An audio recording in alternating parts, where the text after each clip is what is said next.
नमस्ते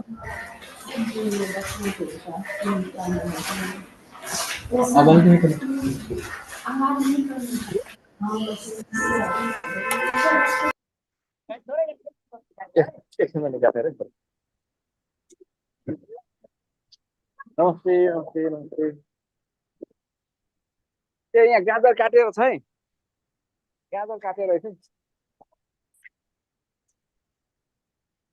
गाजर उठाऊ गाजर छ गाजरमा एउटा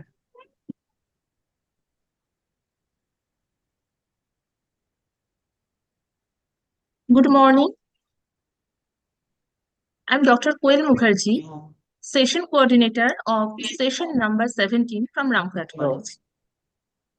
It gives us immense pleasure that today we celebrate the second day of our second international seminar on innovation approaches in geographical research. On behalf of the Geography Department of Rampurhat College, welcome you all in this seminar. Namaskar. I think it will open a new exposure in the dynamic platform of geography for scholars, researchers, participants, and faculty teachers to exchange their idea, views, and discuss the advancements in geographical studies. Many renowned geographers have taken part in this seminar. Today in our seminar, our lead talk one will be delivered by Dr. Srikumar Chattopadhyay. Lead talk 2 will be delivered by ATN Zakiur Rahman. Lead talk 3 will be delivered by Dr. Jayant Kumar Rautre and Dr. Raju Thapa. Dr. Srikumar Chattopadhyay will act as chairperson in this session. Dr. ATM Zakiur Rahman and Dr. Habibullah Raja will act as co-chairperson in this session. And today, rapporteur in this session is Mr. Chanu Sutradhar. There are also 9 presenters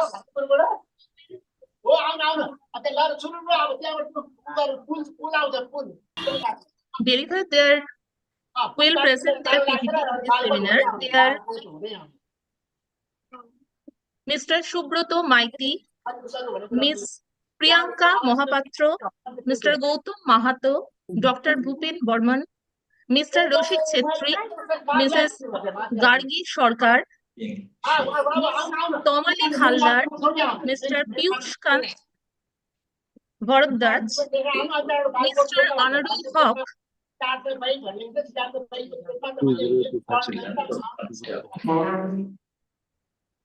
Mr.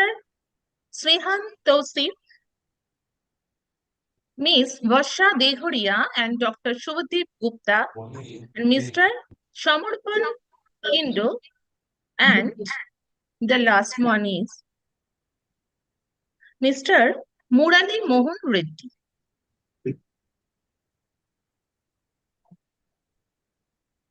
Now, I will introduce everyone individually. Actually, it's my duty. Before introducing our resource persons, please allow me to express my gratitude to them for joining this program. Thank you all. I consider myself fortunate to have this wonderful opportunity of attending the illuminating lecture. Now, our lead talk one that will be delivered by Dr. Srikumar Chattopadhyay. I want to say something about Dr. Chattopadhyay. Actually, the name Dr. Chattopadhyay is a special effect, is a weightage in our field of geography. Sir, I'm really very much fortunate to have a person like you in my session. Thank you, sir. Thank you so much.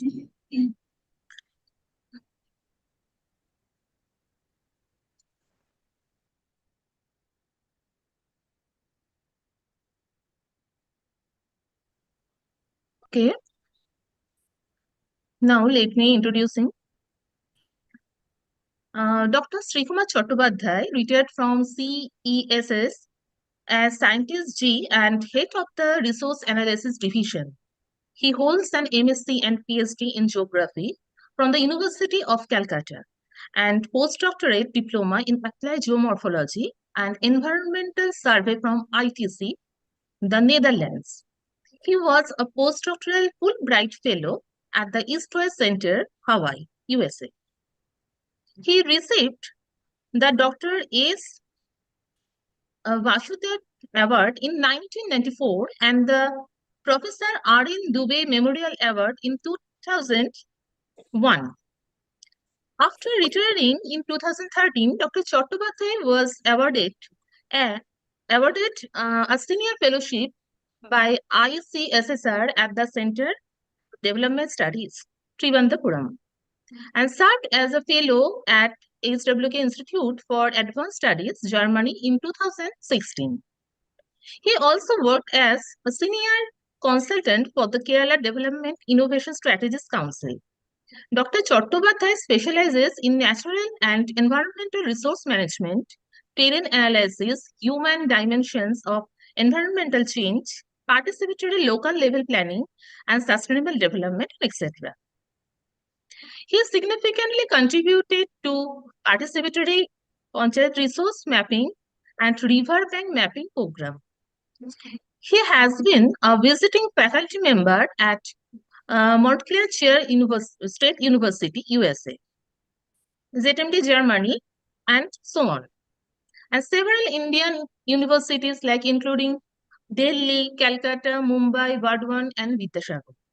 He has published over 100 research papers, authored, edited 8 books, 1 atlas, and completed 40 research projects funded by various agencies. His notable projects include the tri-academic collaborative project on population, pleasure and pressure and land use change, etc., coastal zone management project, and a collaborative program in South Asia on coastal system management. Currently, he is an ICSSR National Fellow at NCESS for a 2-year term. Now, I am inviting Dr. Chattopadhyay. Please deliver your valuable insights to us.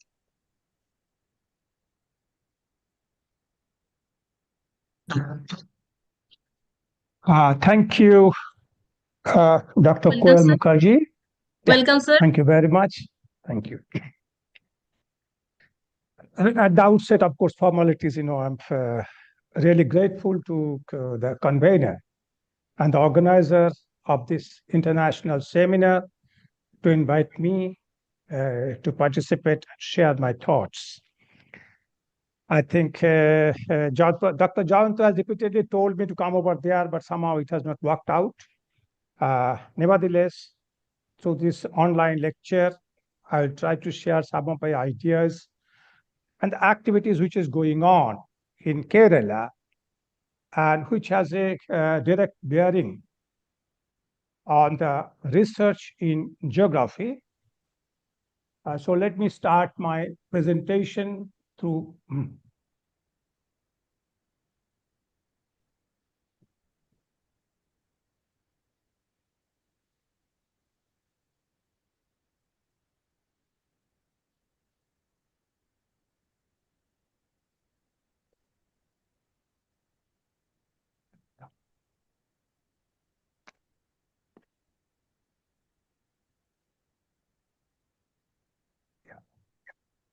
Is it visible?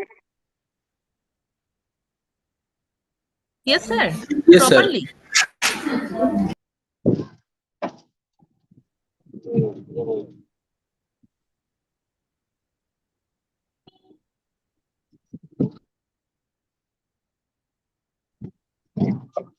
So, in fact, today I will be talking on challenges of geography in the journey towards Viksit Bharat. Maybe many of you heard this Viksit Bharat term from our Prime Minister.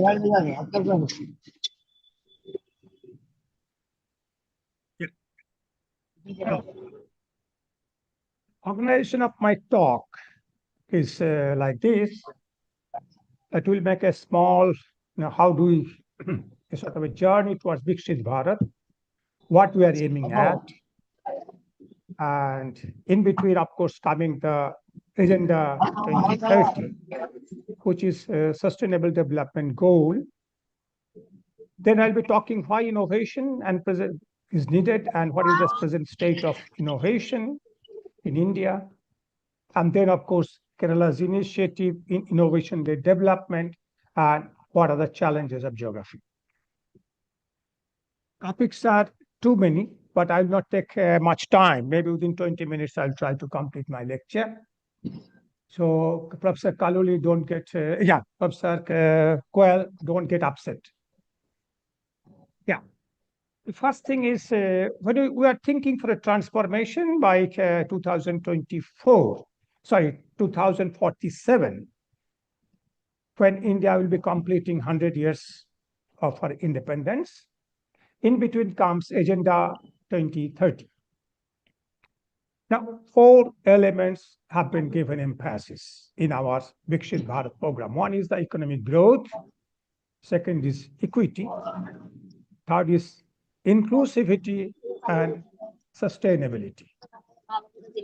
As you all know, even Agenda 2030, which will talk about the global sustainable development agenda, sustainable development goals, which like to transform this world, has all these items in the 17 goals which has been identified. What I'm trying to emphasize today, that if we are to achieve these goals and we are to really fulfill the commitment for economic growth, equity, inclusivity, and sustainability, then it has to be innovation-led. A field, I think not much work has been done from the geography field, but then that is very important, and that is I'm going to emphasize upon. Now, if we look into the Sustainable Development Index, which has been computed by Niti Aayog, you can see that there's a wide variations. If you look in the southern India, they are a little bit up. Again, in the north, we have, I think they have fulfilled many of the goals.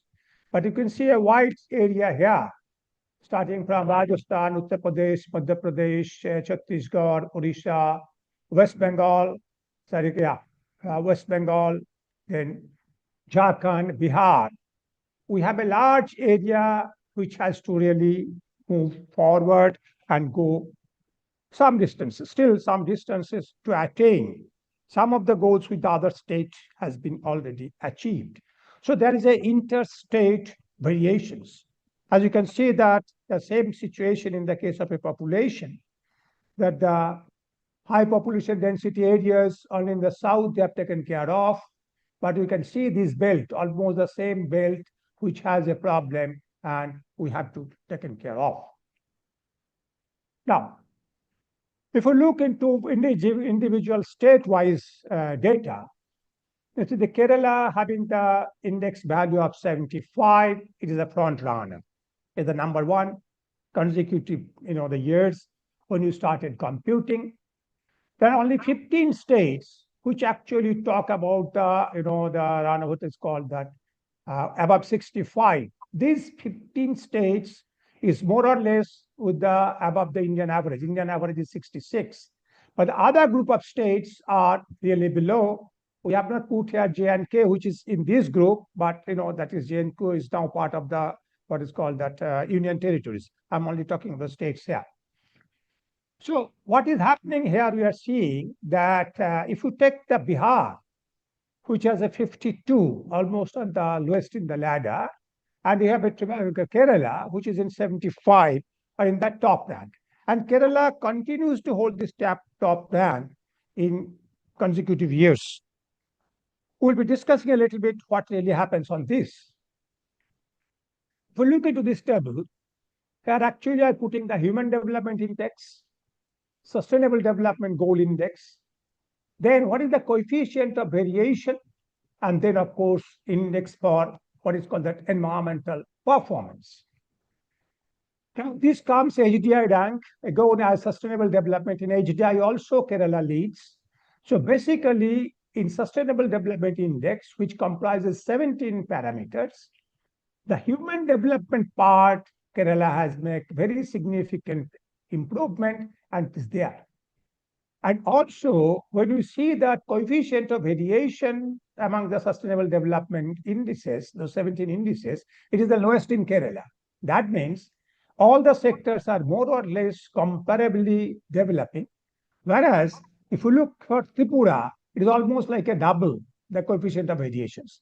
That although Tripura has come to 65, more or less Indian average, but still the intersectoral or the what is called that goal indices variations are quite high.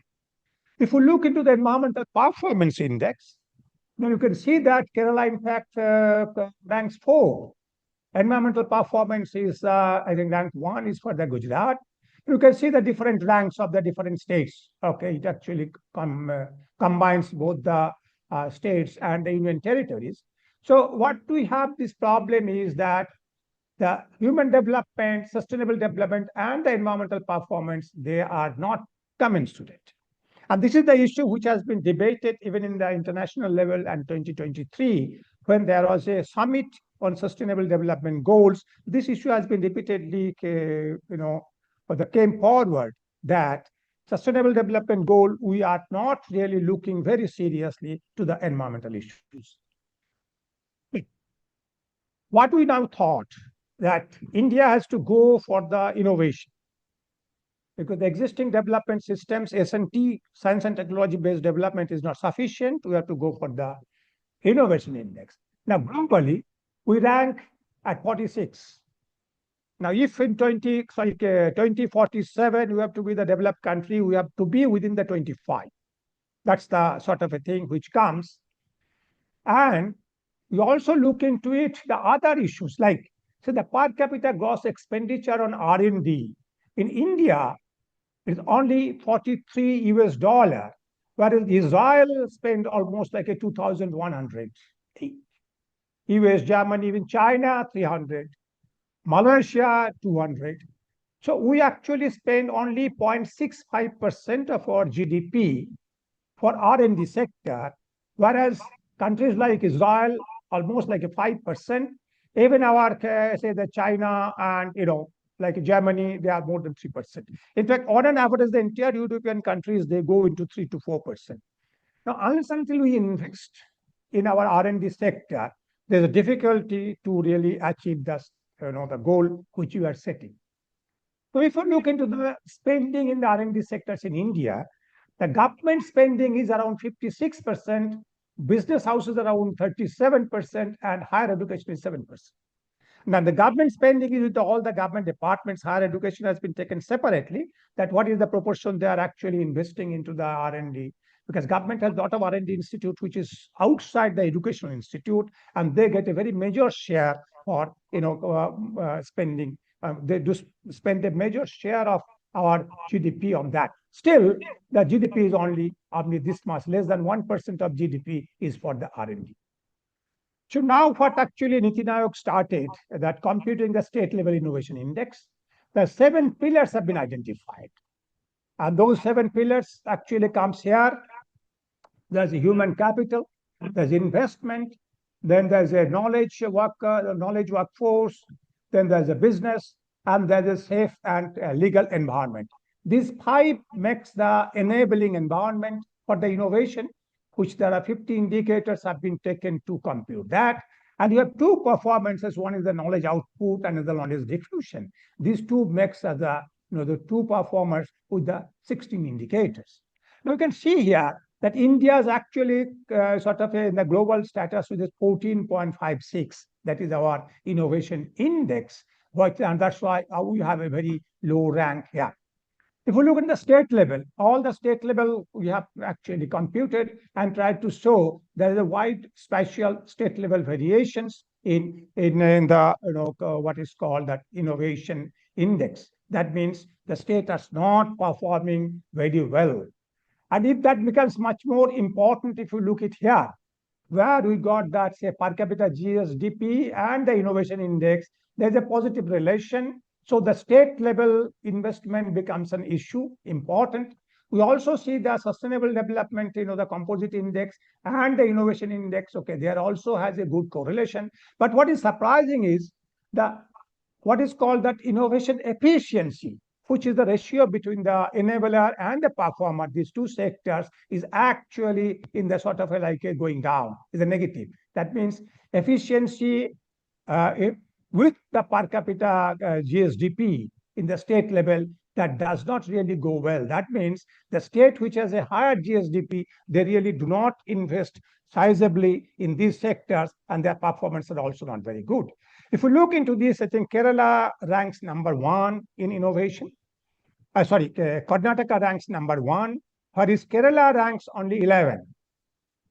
Telangana tops in the efficiency level with 0.759, their index. And Delhi is the only place where the efficiency value is more than 1. Efficiency means, say, what actually the enabling situation which has been created, and the performance. If the performance is more than 1, then we talk is an efficient, functioning is efficient. So Delhi has only Delhi has that sort of a situation, not in other areas. And that's the issue of the serious concern. And Kerala is actually ranking 11. It's quite a down rank.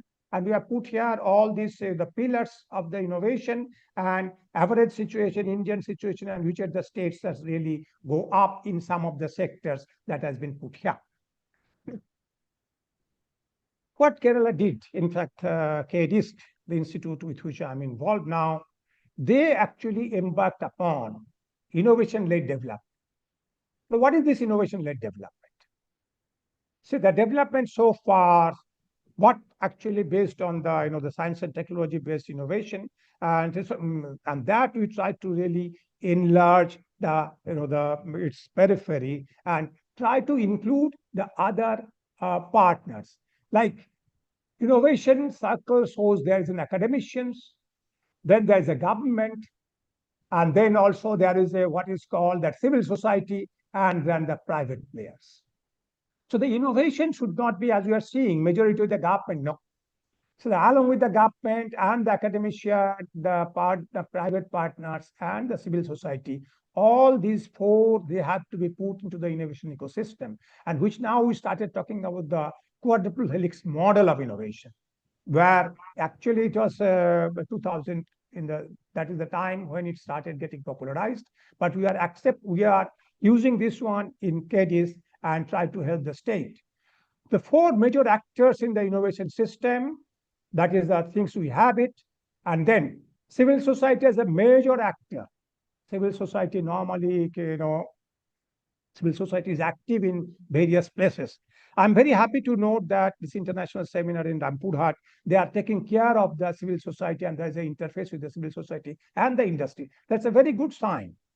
Then public preference towards participation to be analyzed for successful collaboration. What the public pay for participation becomes also an issue. So it started, like say, first the co-ideation to develop the idea. There's a workshop. There's a needs, vision, and scenarios. There's the first thing we try to create. And from there, there's a clustering, and the platform is being developed. From there, the issues are being evaluation by the experts, and the look in the technology roadmap. And then you try to look for the transformation, which transformation you are looking into it, and then a design of the prototype. In this cycle, what happens is, first we try to develop the problem statement. So the local investigation and the ground research with the workshop and the other sources, they put what is the problem comes.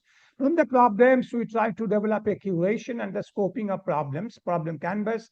There's a community of practices, experts, and other stakeholders are all involved. From there, we try to develop a hackathon, which is a problem-solving hackathon. Hackathon means actually you get a good number of people from both India, outside experts. They participate, and they try to work it out and see what sort of a solutions is there and how do we implement that becomes an issue.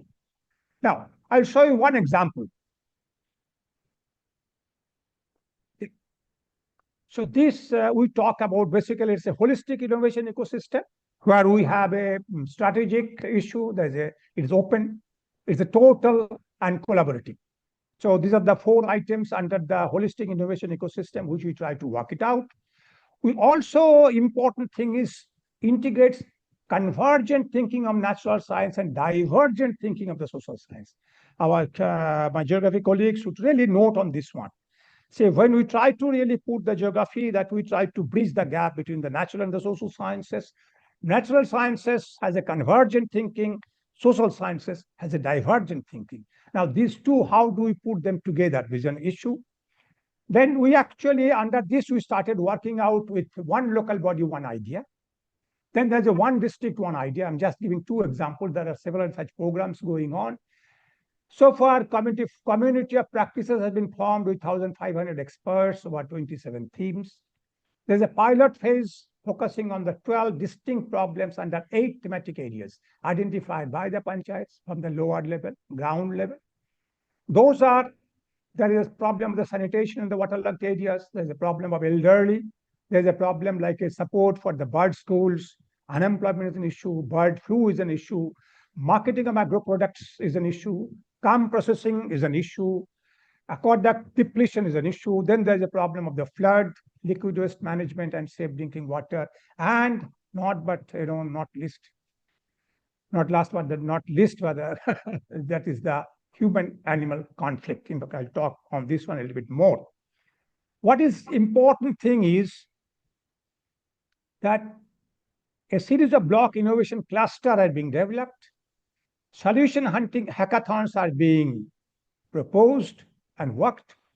There's a 498 institutions identified in 14 districts. Kerala has 14 districts. In all these districts, the institutions have been identified to take part in this program. Now, what are the factors which triggers human-animal conflict? One is the change in climate. So increasing temperature from 6 degrees to 1 degree. Let's say, and when it gets translated into the actual terms, it becomes sometimes almost 3 to 4 degrees even. There is shifting rainfall pattern. There's also one of the issue, because which season you get the rain, which you don't get the rain. And there is also the problem of now the rain are coming in the sort of once there is a big shower, couple of days, and then couple of days is very dry. So you almost get everything dried up.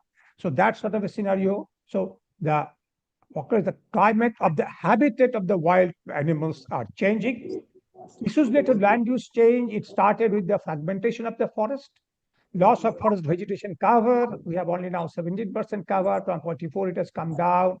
Thinning of dense forest, and that makes rise in temperature. We have reduction in availability of fodder. There's a problem of the water availability. Also, we have a land use change in the forest fringe, growth of wildlife for certain species, and reduction in wildlife habitat. Okay, see here. So there's the red spot where the high conflict is very high. The blue one where the conflict is more or less medium, and the other green areas where the conflict is less. The sizable proportion of because the Western Ghat part of Kerala is densely populated. The average density is more than the average density of India. And many of the panchayats are bordering here. So that creates a very serious issue. Now, what you see here, the type of climate change which is affecting, starting with the rainfall reduction, and these are the type of forest patches. There's a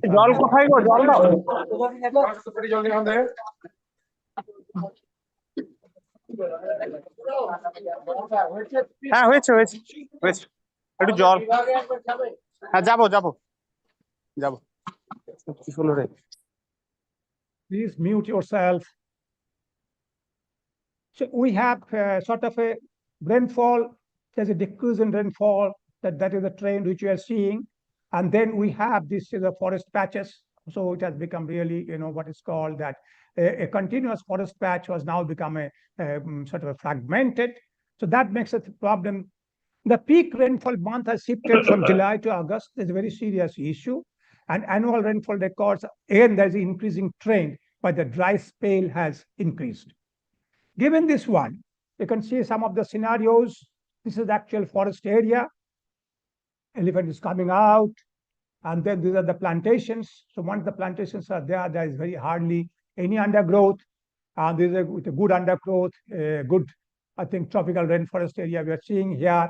And we can see the group of ladies, women, they are actually, we are trying to rejuvenate the rivers. And that you may understand why Kerala progressed so much.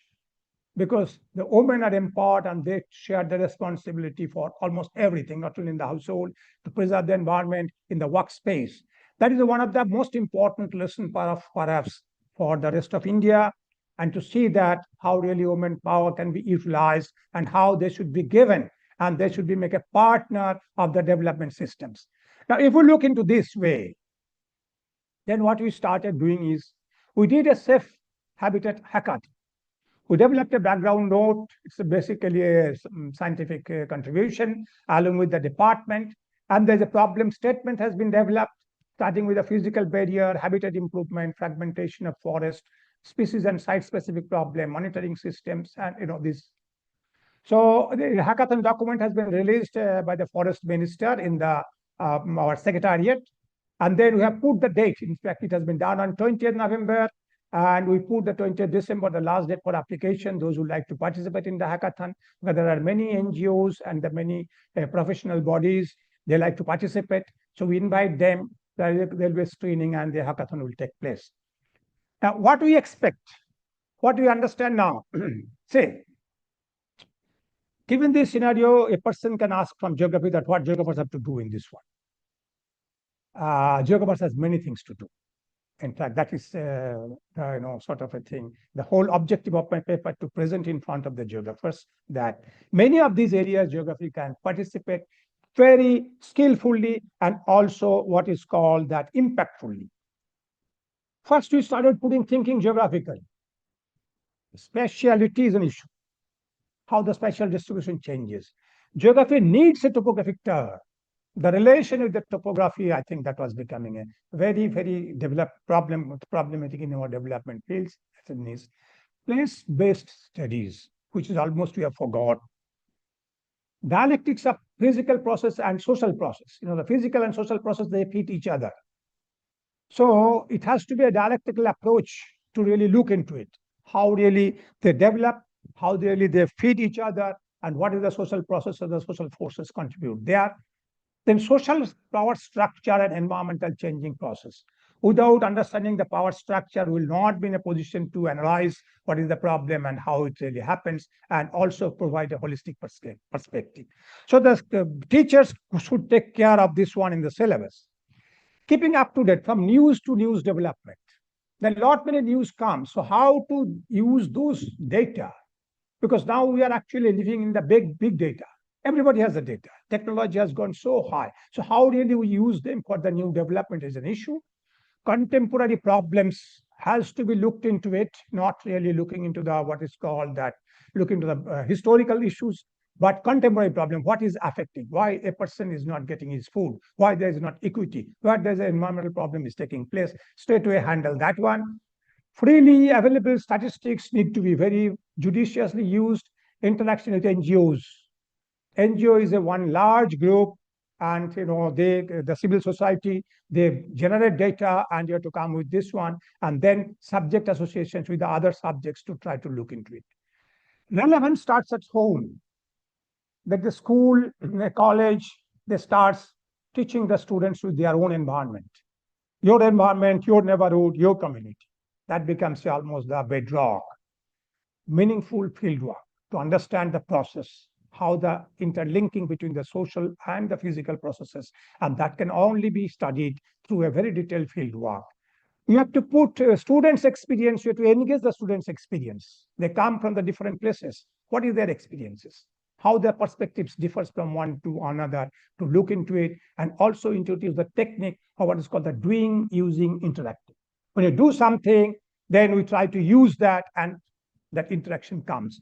This is quite different than the other way which you are trying to look into it. That is, there are many of the times we talked about this one, but it does not really take shape. And finally, gearing for the innovation-led development. Look into the sort of innovative ideas which is germinating at the lowest level. Human civilization progress through the innovation. That's a very important thing. Now, in the rural areas, still there are innovations, and in the different development stages, we look into this one, we document these. These are the, I think, as a part of the geography, this is the way we try to reorient our teaching and courses. And if we are to contribute very meaningfully for our Vikshit Bharat, we have to look forward in a different way. Thank you very much.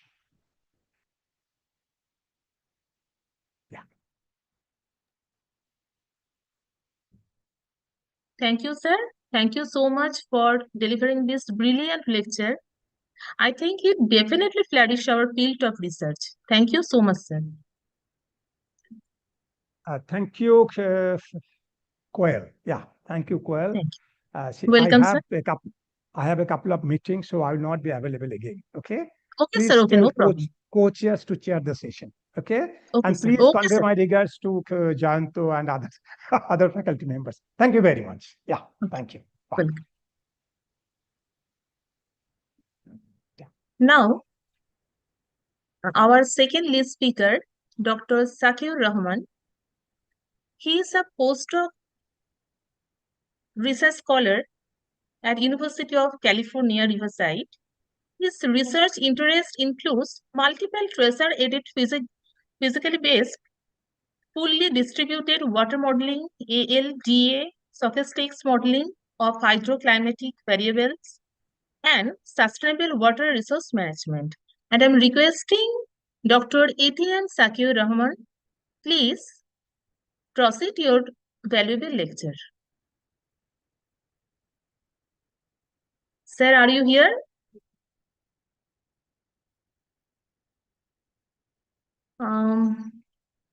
I think she has not joined yet. Okay, but we have to proceed our program. Next, I am requesting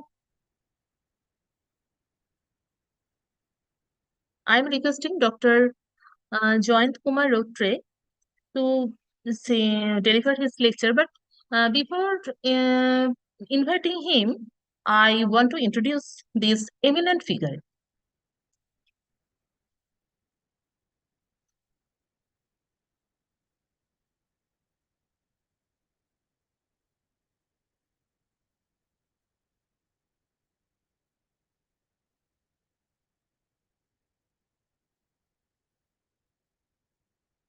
Professor Jayant Kumar Rotre has been bestowed with the title of Professor Emeritus, approved at the AIT Board of Trustees meeting on 30th August 2018.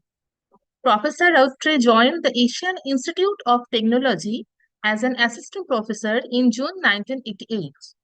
He was promoted to associate professor in 1993 and professor in 2005, serving as a faculty member for 29 years, including 12 years as a professor.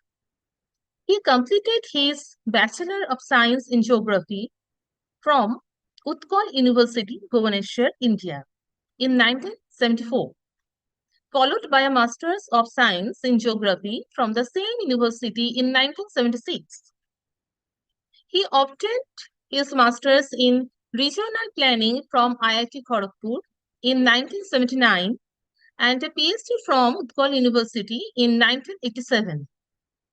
Professor Rotre's publication record includes approximately 150 publications with 62 papers in international referred journals, 20 research papers in national and regional journals, 22 book chapters, 25 research monographs, books, manuals, and proceedings, 12 papers in conference preceding 5 project workshop reports, and 8 non-referred publications.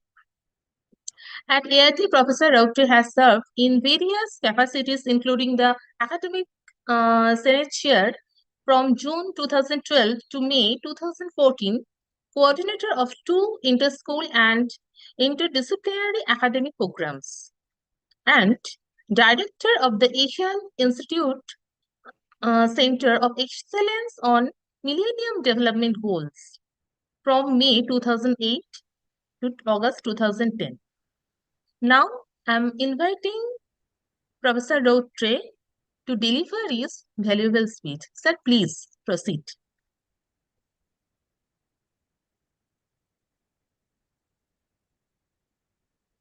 Sir, you are mute.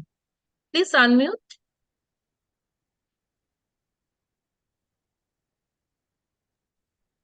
Yeah, I think now we are connected. Do you hear me? Yeah, please upload my slides from there, and I will just make. Okay, sir. Yeah. So, thank you very much, and good morning, ladies and gentlemen, chair and co-chairperson. And I am happy to be part of this seminar. I simply could not go because of my health reason. I am missing this opportunity. Last time I was there with the group and the colleagues of Rampurhat College. So thank you very much for giving me this opportunity. So my topic, as I have chosen, research methods and techniques, reflection on innovative application in selected areas of geography. I think most of you are well aware what I am going to present because most of you have gone through the research methodology course. You have prepared several papers and published also in different journals and also in book volumes and so on and so forth. So in my presentation, I will follow this order. So the first thing is like the title, and then followed by abstract, and then I will talk different types of research. I'll start from there, little bit background, and then I'll also explain what is innovative research, and then the key factors for contributing to innovative research. This is very, very important. And then qualitative research, quantitative research, and some applications as examples. And then I'll follow the conclusion. So I have organized myself in this way. So please come to the slide, types of research, third slide, and that I can explain. Please project third slide, please. And say there are several types of research. I will start from this because I will relate to this kind of types of research to innovative research, how we can make. And there are several types of research, and any researcher, when he does research, and he should be well aware of where he stands and to which type of research he is connected with. So the first category, that is basic or theoretical or very fundamental research, and the second category, that is historical and descriptive. And in the old time, most of the geographical research was related to descriptive type of research, And then the third category, the exploratory type of research and explanatory type of research. We try to conduct research in one of the area which is not done so much. So therefore, by first time or few studies have already done, not given very clear understanding, so that we can put there exploratory research. And explanatory research is something different. And we have to explain the phenomena, why this is happening, and what are the causes behind our output results. So therefore, it is based on different kinds of qualitative as well as quantitative analysis, and sometimes a mixed method also. And then coming to qualitative and quantitative research, I will also give some idea later on the qualitative research. And quantitative, basically statistical analysis, and also in geography we have a number of other quantitative techniques.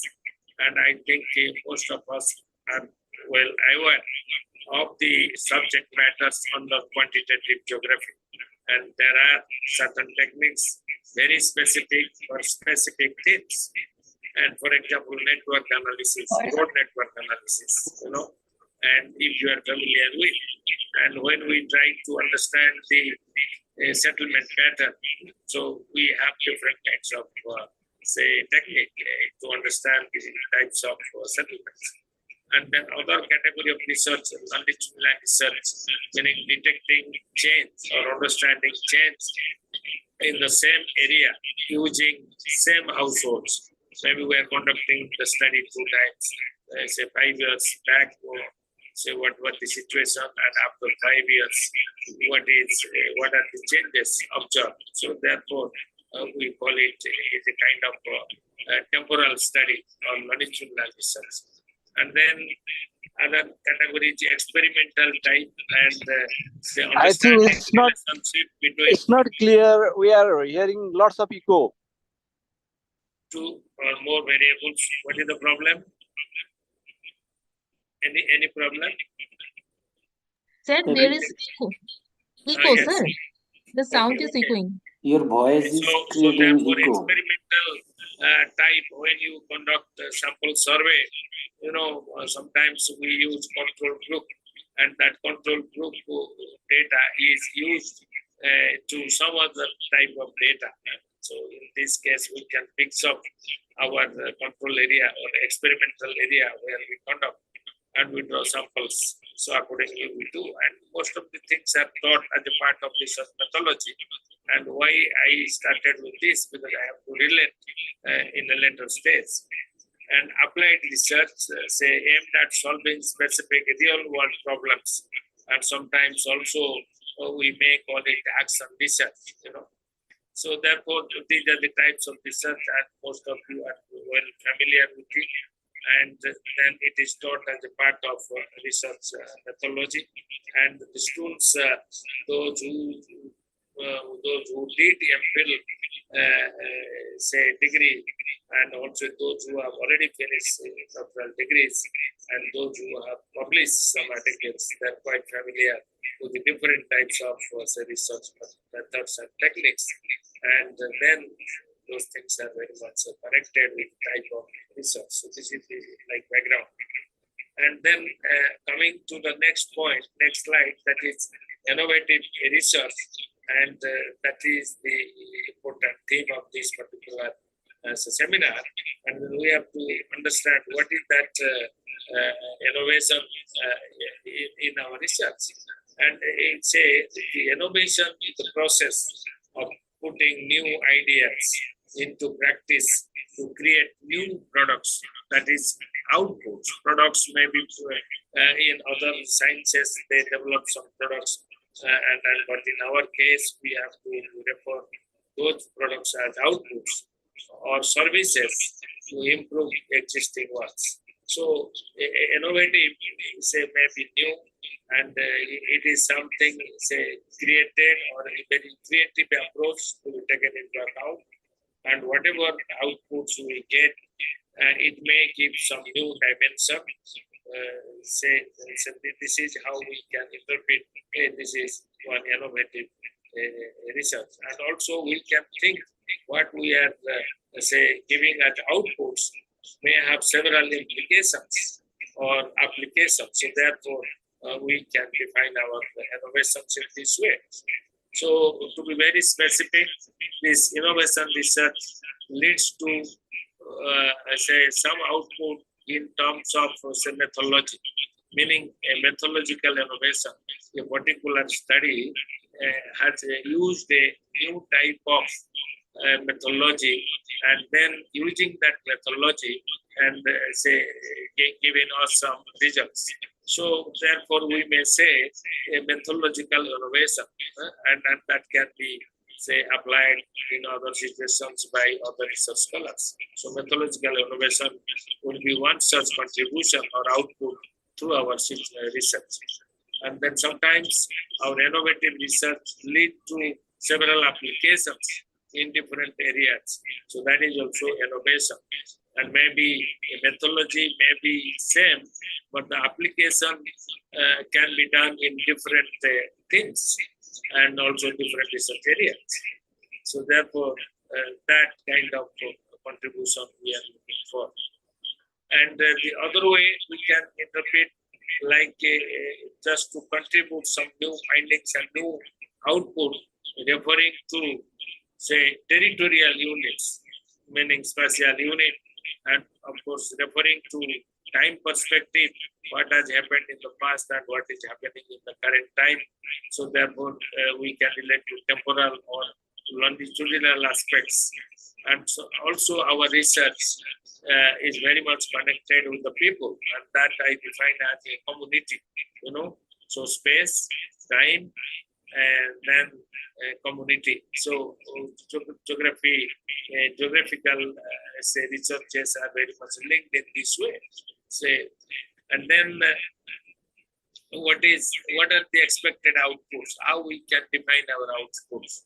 So the one possibility is, say, there were several studies in the past, and they have also given us some outputs, meaning the findings, and maybe the current research undertaken is confirming the results what already established in the past by different scholars. So confirmation of existing results, that is one type of output. And then the second type of output, challenging the existing results. So it may be diametrically, say, opposite result. And one may say, hey, for example, like the cause of poverty is X, Y, Z. And somebody else may say, yes, those causes are not necessarily the real causes, and something else is not explained before, and this is how it has been challenging the existing results. So diametrical opposite, it happens in many cases that we have to check. And third one, neither confirmation nor challenging, maybe something new. So that possibility is there, and in this case, really it is very important innovation in our research. So, and we need not have to get always new results, but confirming the existing one also a type of output, challenging the existing output also, say, a kind of contribution and innovation. And then if it doesn't confirm and does not challenge and something new, it is also a kind of contribution. And this kind of contribution we may think a very, very innovative, something new. And then as far as innovation is concerned, and the contribution may lead to developing a new methodology, you know, and it has never been tried before. So researcher has tried and found some interesting results. So in that case, one may claim my research contributed for methodological innovation. So that is also quite interesting. And then say one can use some of the existing, say, methodological framework or analytical framework and can demonstrate a new application, and that is also innovation in research. So geographers should be well aware what they are going to contribute.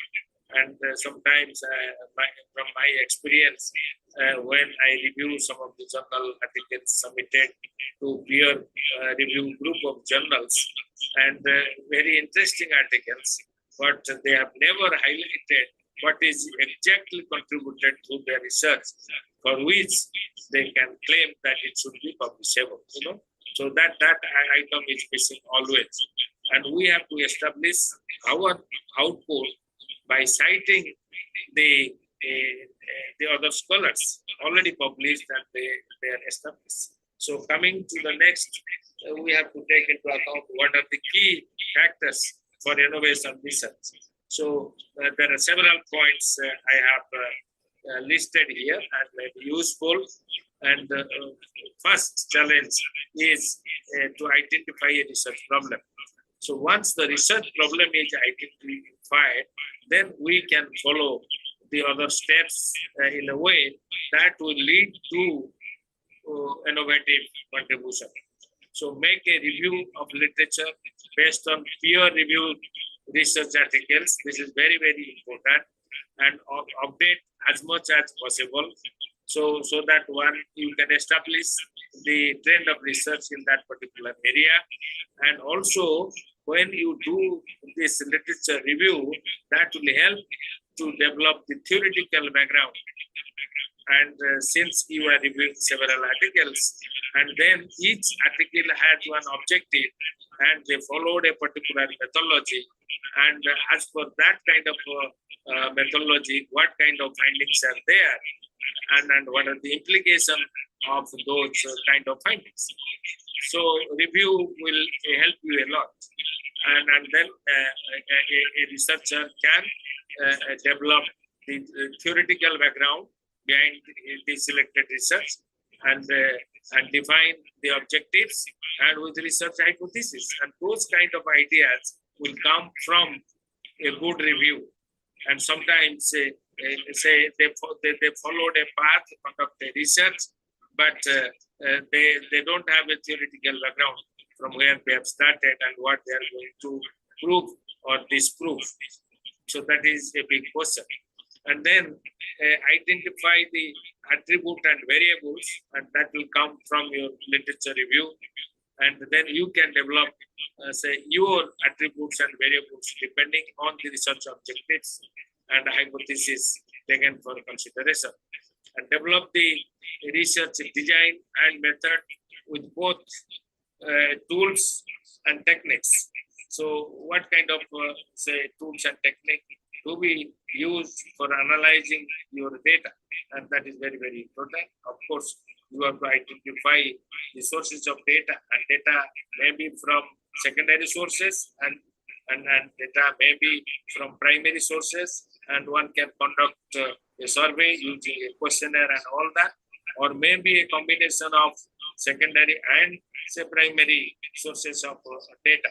So accordingly, one can think what kind of tools and technique to be applied, and under that you may consider statistical tools and techniques, and also other quantitative techniques available, and I'm referring to geographical research.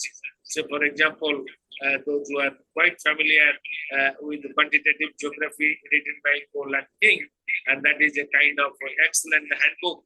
And you can find not only statistics, you can find other tools and techniques only used by geographers, not by other disciplines. That is your specialty. And then you have to also say find out some analytical framework used in other research published papers, and that will help you to develop your own analytical framework to conduct a very nice research. And then specific methodology with respect to specific research type. I mentioned earlier, I say in the beginning. So then you have to think, hey, my research type is like this. If it is experimental, or it is explanatory type, or say something else, then we can think to develop our methodology in a way, and we can lead to those kind of say end product. And say in many research, you will find that the mixed research method is used, and both qualitative as well as, say, quantitative approaches for data analysis. And this is very, very, very, very common. And then under, say, qualitative, of course, other points skip, and then say you have to use secondary as well as primary sources of data and information, and checking the quality of the data is very important. Therefore, we standardize the data to improve the quality, and then use those standardized data for processing and application of multivariate analysis wherever applicable, and people use very much. And then testing the hypothesis with the different kind of, tools, statistical tools available, chi-square test, t-test, f-test, and there are many other tests also available, and discuss on the analytical results with proper citations. And limitation of the research is equally important, and many people, they don't mention the limitation of research, because one researcher cannot handle all variables, cannot address all components. So therefore, certain limitations are there, and under the given limitations, and these are our outputs and findings, and any reader, any researcher can appreciate better if you have mentioned the limitation of the research.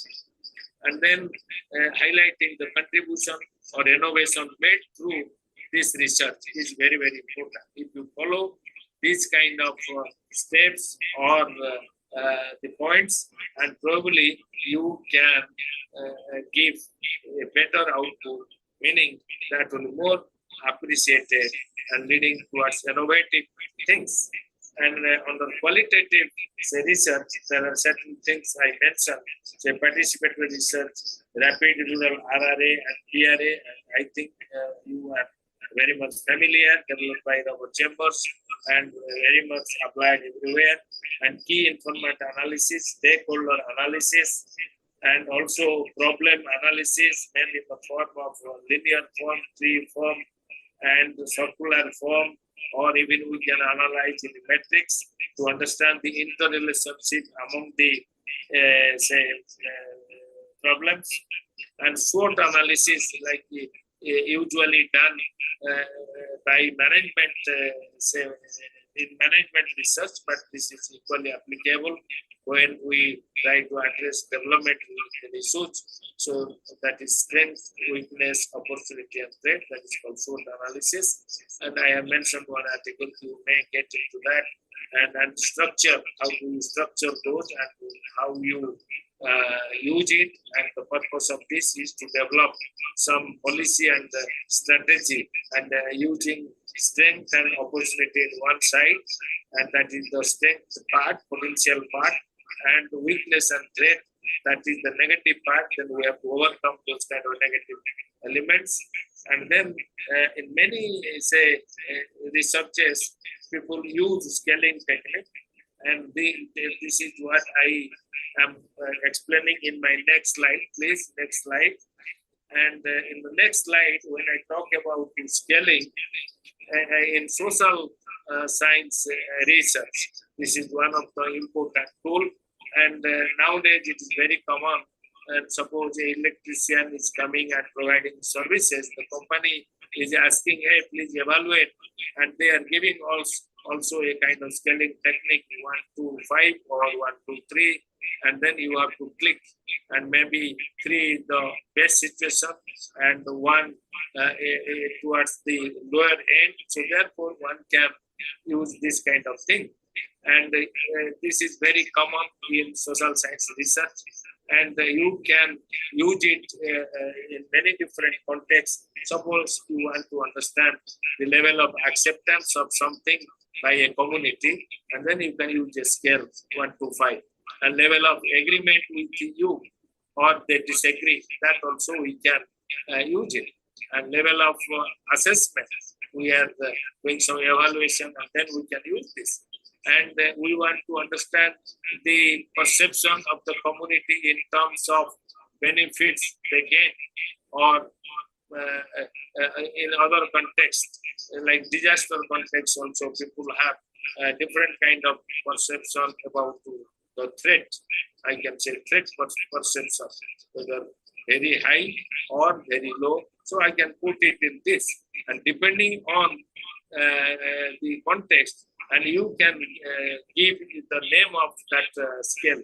So very, very low level and neutral, meaning neither they say meaning say lower side or not in the higher side. So therefore this neutral level we may consider like medium level. So very low, medium level, high, and high level. So therefore, I put it like if you use weighting, say very low W1, that is 1, then correspondingly for the second one, 2, 3, 4, 5. These are the given weights. And also, if you can keep your weighting factor the maximum 1, then I can change the same way. So very high, I can keep it like 1 equal to 1, and proportionately the next high level 0.8, and then neutral or this 0.6, 0.4, and 0.2. I can also do it this way. So therefore, what is the weighted mean index if you want to aggregate of several samples? Then the frequency of that particular aspect multiplied by the corresponding weight, meaning very low side, and this way you can get the weighted mean index. And once you get the result, then you can compare against those scale, whether they are at the medium level or low level or very level, low level. Overall situation we can assess, and this technique is very, very important. And here I give a caution that in your research, try to follow a particular scale, in the sense it is a 5-point scale. So that should be consistently used for all other say items. So then the result can be comparable. So that is how many reviewers they expect like this.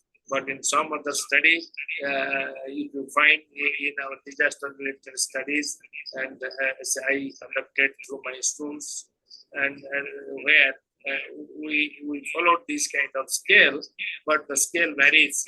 In some cases 5-point scale, some cases 4-point scale, and in some cases only 2-point, in the sense binary data where response is yes or no type, then yes is 1 and no is 0. So therefore we have no choice, because that is the kind of expression. So you can use, but in a specific context.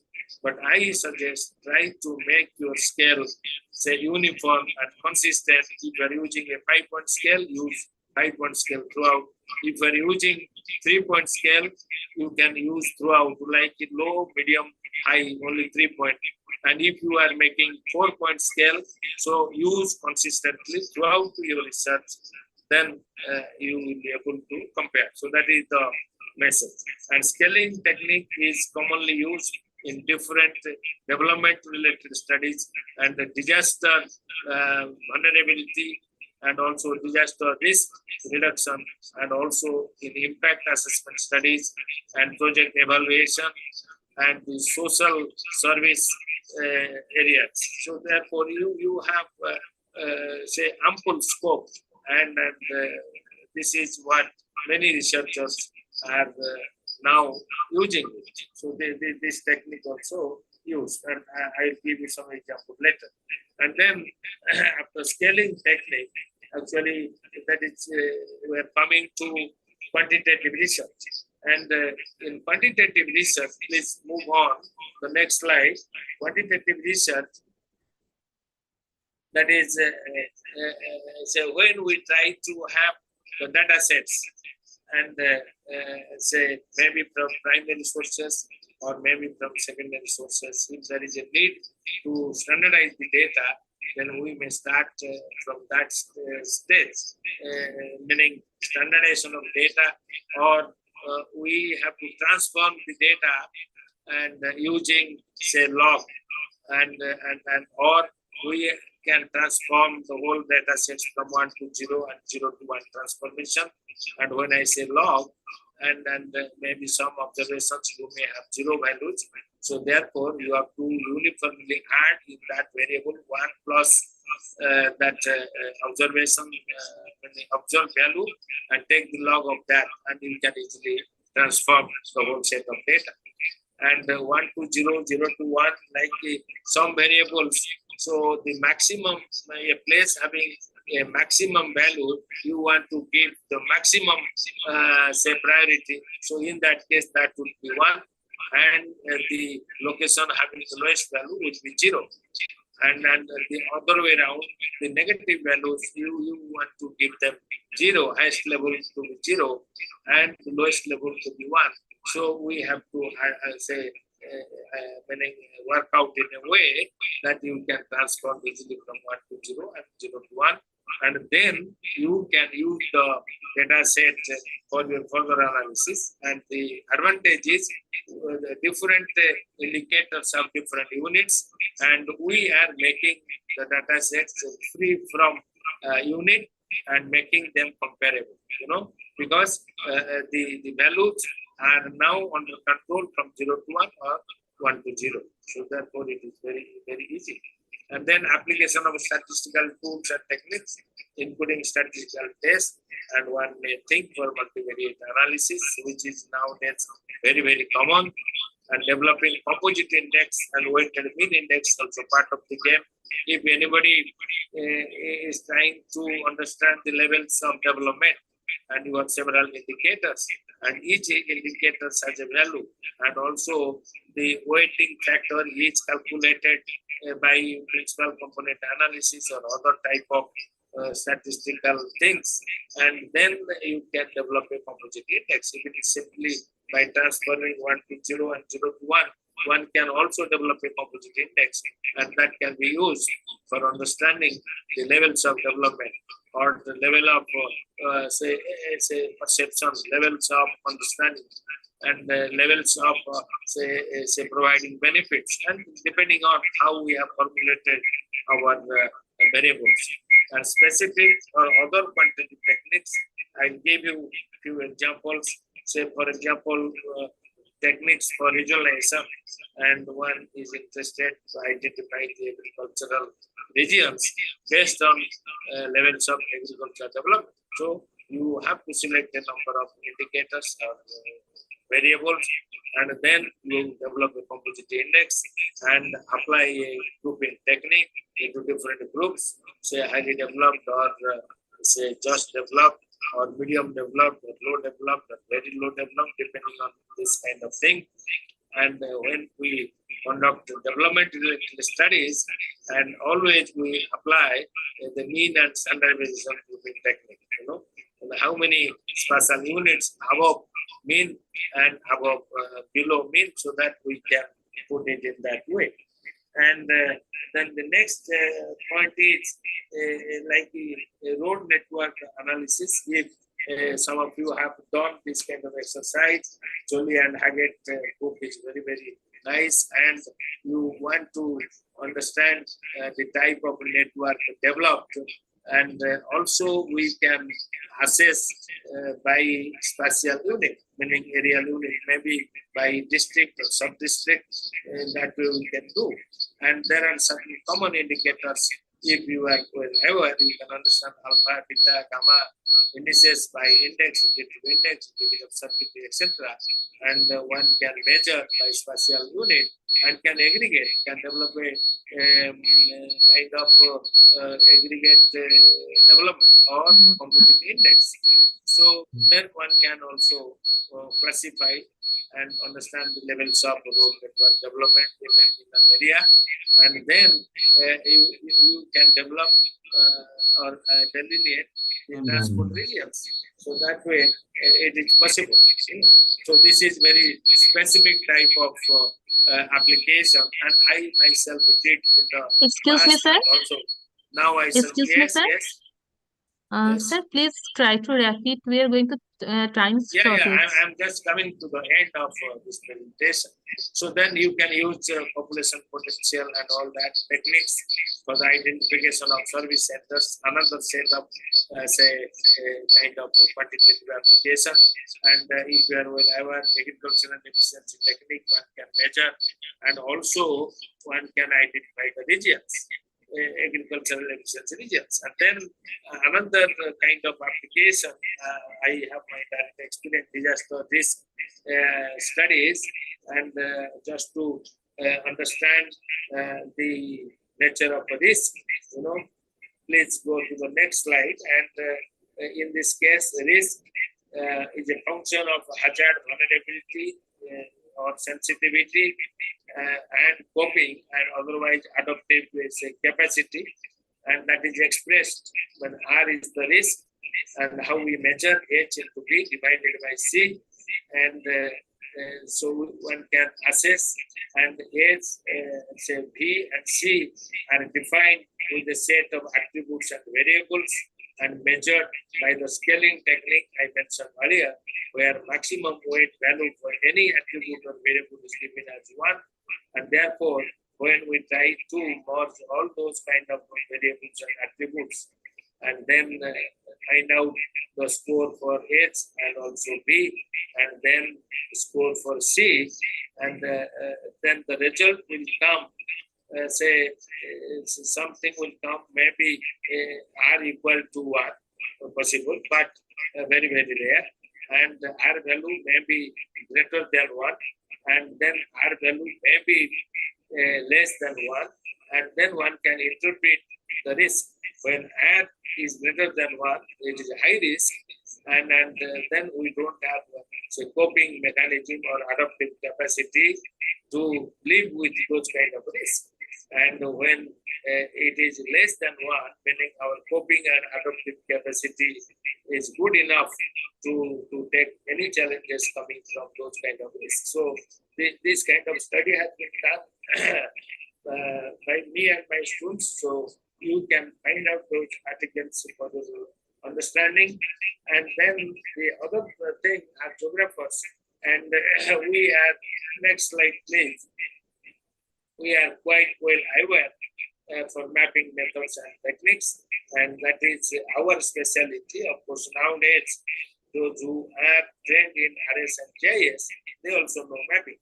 But mapping is the key, say, technique for all geographers. So mapping the output phenomena is very important. Then we can see the difference, spatial difference, and also we can compare with the temporal differences.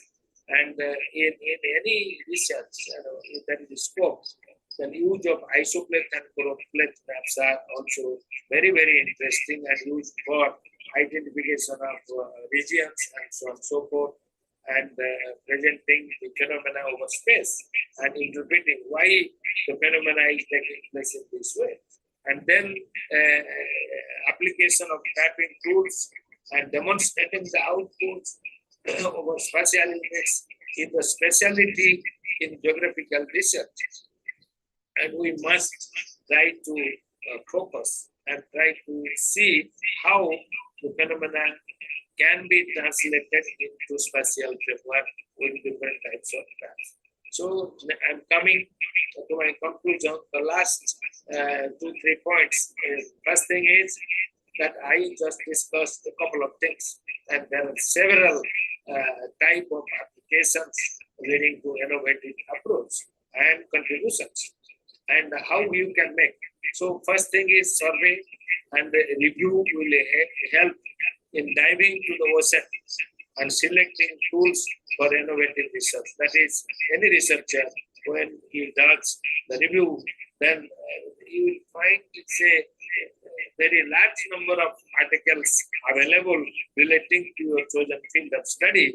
So therefore, you have a lot of options. You can develop theoretical background, methodological things, selection of tools and techniques, and how results are interpreted, and how do they have explained their outputs and compared with the existing ones. And then choose your area of interest and develop high level of skill and competency to demonstrate the innovations in research. That is the responsibility of the researcher. And if an article attracts the readers, nowadays in the database you find and you get a pop-up message, hey, your article is read by several people by number. They reflect the number, meaning it's why they are reading and looking for it. Maybe there is something new, innovation, and something, the clue is there, and therefore the readers are very much interested. And otherwise, the number of citations is the criteria also to understand how popular is your article, and popular may be translated into your article is very, very important, and that gives some lessons and knowledge. So therefore, people are using it and citing again and again, and that reflects overall the innovation in research. So this is what I prepared, and if anybody having any questions, maybe can contact me through email, and my emails are given. So I'll be happy to respond. And today I stop here. So thank you very much to the organizers present. Thank you. Thank you, sir. Thank you very much for delivering this such a nice and informative lecture. Now, our next speaker is Dr. Raju Thapa, who is a chairperson, Disaster Preparedness Network, Nepal. Dr. Thapa is a distinguished lawyer and disaster management expert from Kathmandu, Nepal. He has a working experience with different international organizations, including UN, Oxfam, UNICEF, UNDP, and Save the Children, among others. His expertise spans disaster risk reduction and climate change adaptation, policy governance, legal work, capacity building, and research. He has also numerous published extensively, contributing to journals on topics like human rights, conflict, and disaster management. Now, I'm inviting such an eminent speaker to deliver his valuable speech. Please, sir. Hello. Hello, sir. Welcome. Thank you so much. So can I Thank share you. my screen? Sorry, sir? Can I share my screen? Yes, sir. Yes. It is visible properly. Okay. How is it good? Can I go? Okay, sir. Okay, thank you so much. Good afternoon, good morning, good afternoon, good evening to everyone, depending on where you are joining from. Yes, sir. Good afternoon. Yes. Let me begin my presentation. Today I am going to present on risk transfer and disaster risk financing in Nepal. This topic is important for understanding how Nepal, a disaster-prone country, can prepare financially to manage and mitigate the impacts of natural disaster.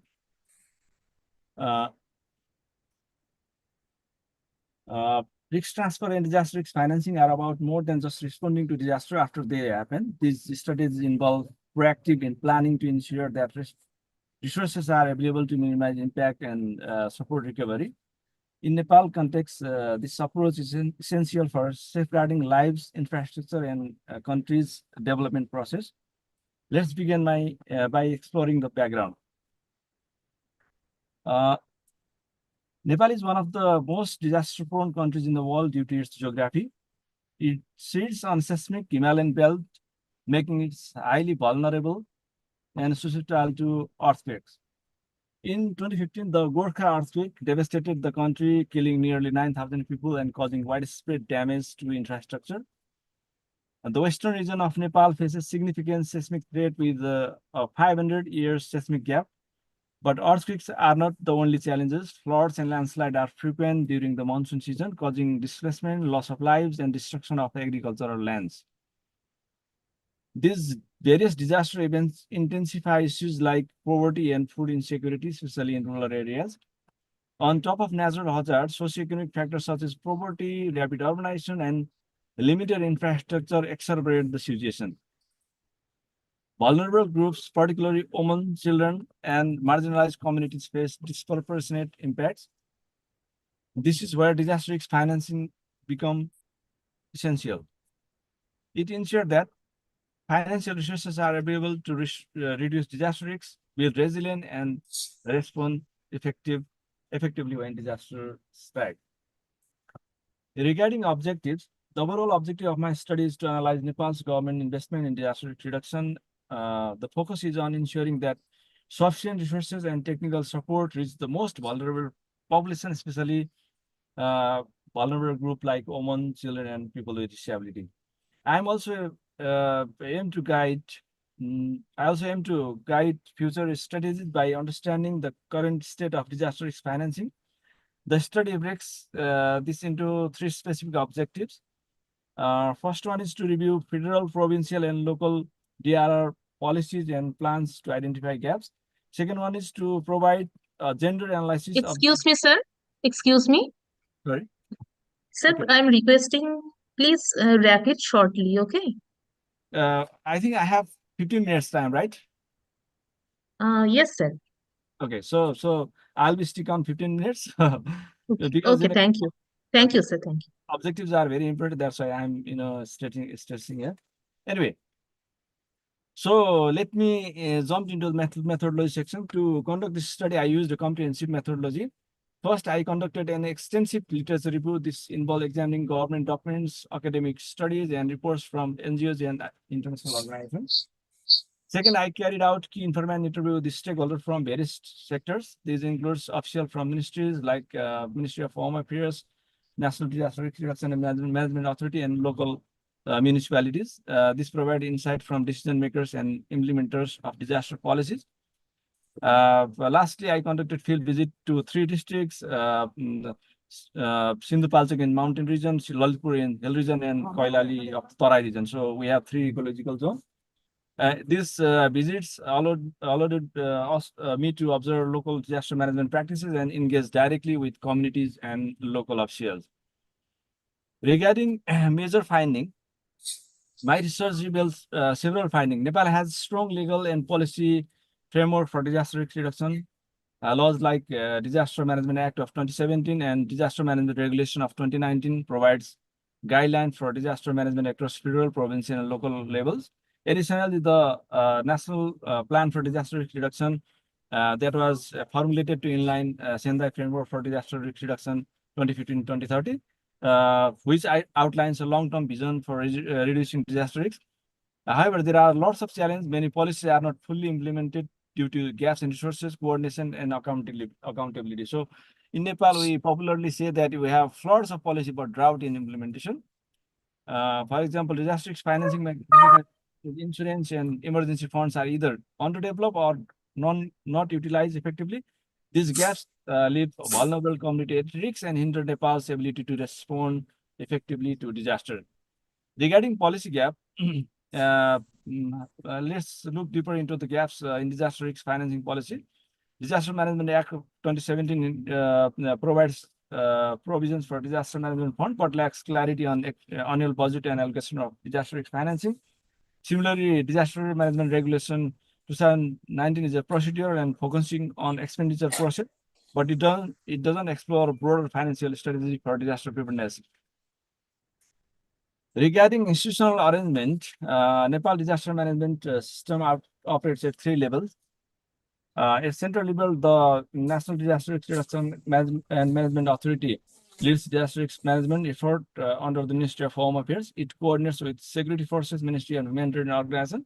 At province level, disaster management committee develop strategy tailored to regional needs, working closely with local government. At local level, municipality and ward committee handle community-based disaster preparedness response. Regarding budget allocation trend, I analyzed the recent budget shows how disaster management funds are allocated. Within 2021 to 2023, the monsoon preparedness plans outline the budget for disaster management funds, central, provincial, and district level, which count around 3.6 billion. Let me jump into the disaster risk financing tool. So we have different types of disaster risk financing tools in place. First one is disaster management fund. It exists at multiple levels, but often face delay in allocation. Second one is we have insurance mechanisms such as crop and livestock insurance, aimed to protect farmers from losses and object remains low. And third, we have catastrophe bonds and catastrophe deferred drawdown option, CAT-DDO.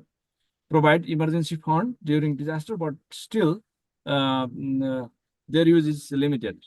Regarding gender integration in disaster management, disaster disproportionately impact women, children, and marginalized groups. During Gorkha earthquake, more women died than men, highlighting the gender-specific vulnerabilities. However, Nepal's DRR policy often overlook these differences. Representation of women in disaster management committee is low, and many policies are gender neutral. failing to address the specific needs. Incorporating gender disaggregated data and ensuring women's participation in decision-making can lead to more inclusive disaster management.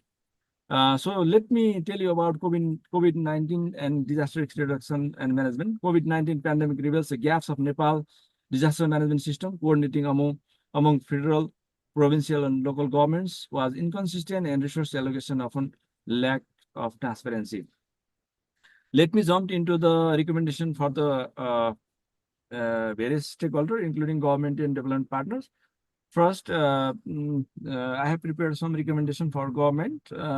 First one is to prioritize, the government should prioritize disaster risk financing and financing during development projects.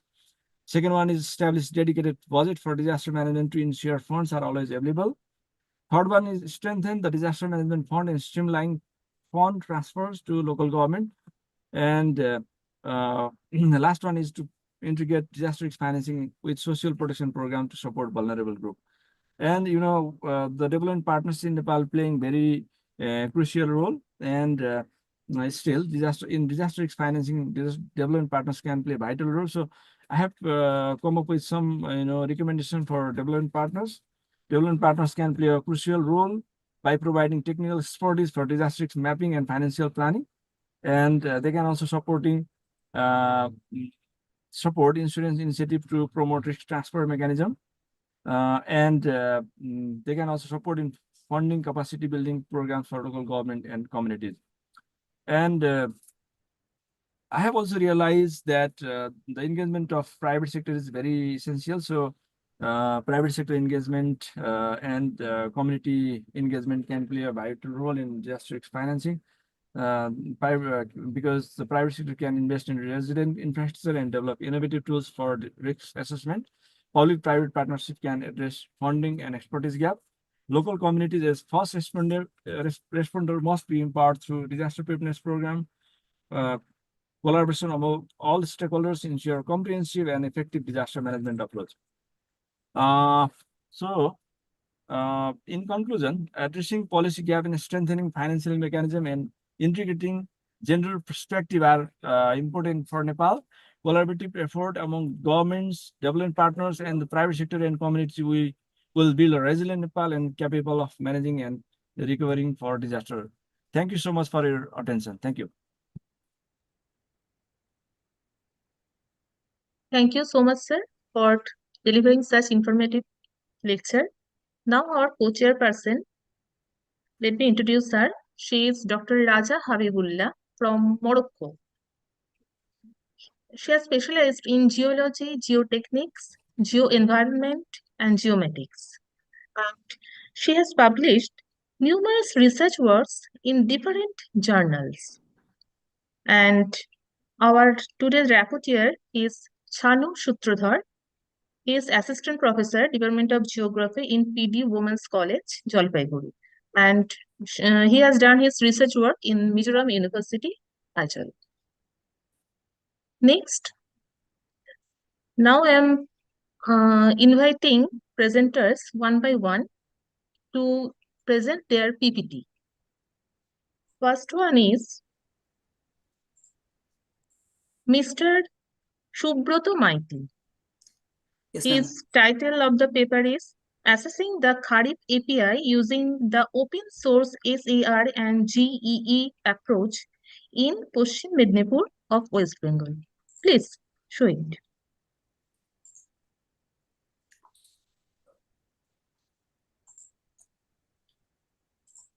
Ma'am, my screen is visible? Yes, sir, properly. Okay. Just a minute. Good morning to all. My today's presentation is assessing the Kharif API using the SAR and Google Earth approach, Google Earth engine approach for Paschim Mednipur in West Bengal, India. My co-authors are Professor Bhadadi Biswas, Dr.JayantaDas, and Dr. Satipada Saud and Ajit Govind sir. And so, why the Kharif API is important? We all know in India, rice is the main staple food. But day by day, the climate is changing, and the water is not taken properly and agricultural field. That's why the water scarcity is facing, and for these causes in Paschim Medinipur, people's mainly farmers are shifted the less water required mass cultivations from the rice, and very uneven rainfall, and that makes flood that impact the crucial growth time, and somewhere embankment are temporary. That's why flood is very crucial role play in agriculture. So there is a several problems. That's why male farmers are not interested to cultivate it. So females, most of the cases, the female farmers are cultivating, and so there is a several issue we are facing. So this is our study area in Paschim Medinipur. And this is our data sets. My whole research based on the only SAR data, because we all know mainly the imaging sensor during the Kharif sessions are all as noisy and cloudy. That's why the radar based data sets will be more important to analyze the Kharif, because my research only for the farmers, not for the academicians and not for the others hi-fi journals. My research only for the farmers. So so that's why I just select the only SAR data, because SAR data is available cloudless, and we applied the VB and VH backscattered, and VB for crop growth, crop health, soil moistures, and waterlogging detections, and ground observations for field ground observations for taking the Kharif yield. So this is our entire methodology. I applied first the random forest model for means land use classifications, and I extracted the cropland, and I considered cropland as a AY, and then I applied VV backscatter and VH backscatter for crop growth and crop health and soil moistures, and we applied 68 data sets from temporal data sets also, 68 temporal and spatiotemporal data sets, and after combining all the 68 data sets, we are normalize it in a crop growth and crop health and soil moisture, and utilizing the three crop growth, crop health, and soil moistures, we applying we formulate a API for agricultural performance index, and cross validations and validations we included. For validations, we applied the ROC curve and correlations for behavioring and behavior the factors, and fluid index analysis, FI means fluid index analysis for the FEI cross validations. So, and ground field survey data, rice yield data, we are applied for the ROC estimations, and we also plotted the VH and VH VB and VH backscattered imagery to analyze the seasonal behavior of a crop growth and its health. So there is a mean VB and VH. They all are and it is sample soil moisture database, and then that can show how the rainfall distributions is very uneven. So, and there is the normalized factors, crop growth index and soil moisture index and normalized index, and all are defining from the SAR. And after that, we analyze the API, and there is a correlation between crop growth and FEI, and it is also positive correlations, and crop health and FEI also correlations positive, and soil moisture and crop growth also positive correlation. It means the highest soil moisture are indicating the highest crop growth also. And this is the FEI, and this is the ROC curve, and this is the yield yield data we are taking from the ground and interpolating it, and this is the aerial distributions of the FEI ranges and the yield ranges, and we can see the cross validations also and validations also using the R square and ROC curve.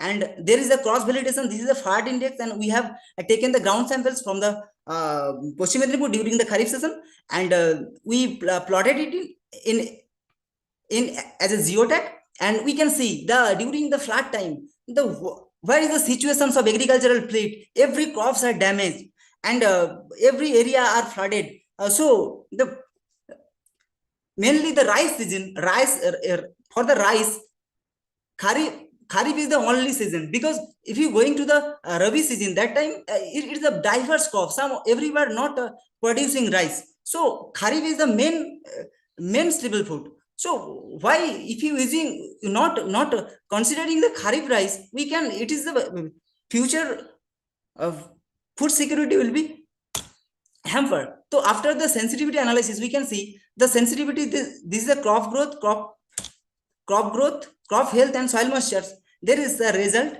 And if you omitting the soil moistures, sorry, crop growth, that is the result. Means, so we can see that what is the relationship between the crop growth and crop health. Suppose crop growth is there, but somehow crop growth is not there. Suppose sometime the disease attacked, and that time it will be very dangerous for the rice crop mainly. So our recommendations will be, so if I structure the code, and I and my all authors it is agree, we are providing this code for the farmers, because if we providing the farmers and empowering the training through the training and empowering, they can use it every weekly for this code, and they can monitor. And if you the analyzing the API properly, what is the API value, that's why the farmers can take decisions. If the API value is very high, that time farmer will consider as they can apply the less water, less fertilizer, less pesticides. But when the API is very low, that time farmers can apply it is a major concern, then apply have to concern about it. And this is the only precision agriculture and enhanced data sharing and accessibility. If you sharing all the data and access for the farmers, then farmers can be empowered through this process. So, and this is very short span of time, and I try to complete it in a short span of time. Thank you very much. Now I am this requesting. This is a totally novel approach we have applied, because any journals are not using the API, using only SERB, because we are omitting all the imaging sensor data, because all imaging sensor are clouded during the Kharif season. That's why we just apply the only SERBs, and SERB only using the SERB, or the API is not applied before. Thank you very much. Now I am requesting chairperson and co-chairpersons. Do you have any question? Please ask them. Sir, ma'am, have you any questions? Okay. Then I have to proceed. Our next presenter is Miss Priyanka Mohapatra. Hello, ma'am. Am I audible? Yes, properly. Okay, thank you. Let me share the slides.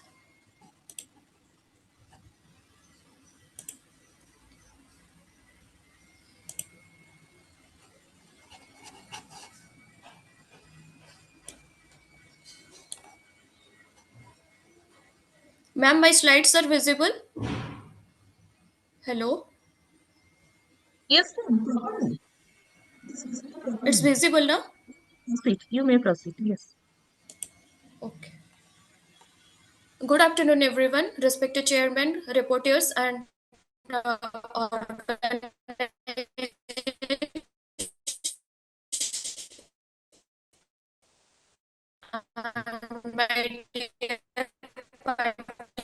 Your voice is cracking.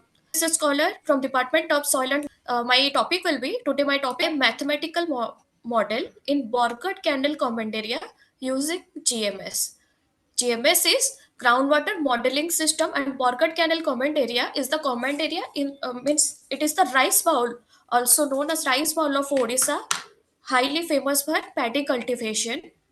So I have used the GMS to quantify the groundwater.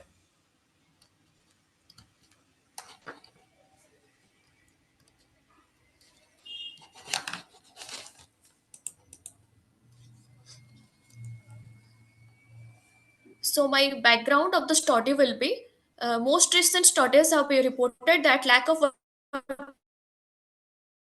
resources management cause depletion in aquifer system. So aquifer management is most important. So groundwater modeling is a tool used to simulate and predict the flow and behavior of groundwater system. Models help in understanding groundwater movement, water quality, and the impact of human activities. It is also useful, like why groundwater modeling is useful for resource management, environmental impact assessment, pollution control, and water availability prediction. So why groundwater? In this means like in this graph, we can see that groundwater is the most means like a fresh water constituent. So we have to use it for drinking. We can use for drinking purpose, also for agricultural purpose. GMS, the groundwater modeling system is water modeling application for building and simulating groundwater models. It features 2D as well as 3D geostatics, stratigraphic modeling, and a unique conceptual model approach. Currently supported models include these setups are included in groundwater modeling system. So I have used only the ModFlow version.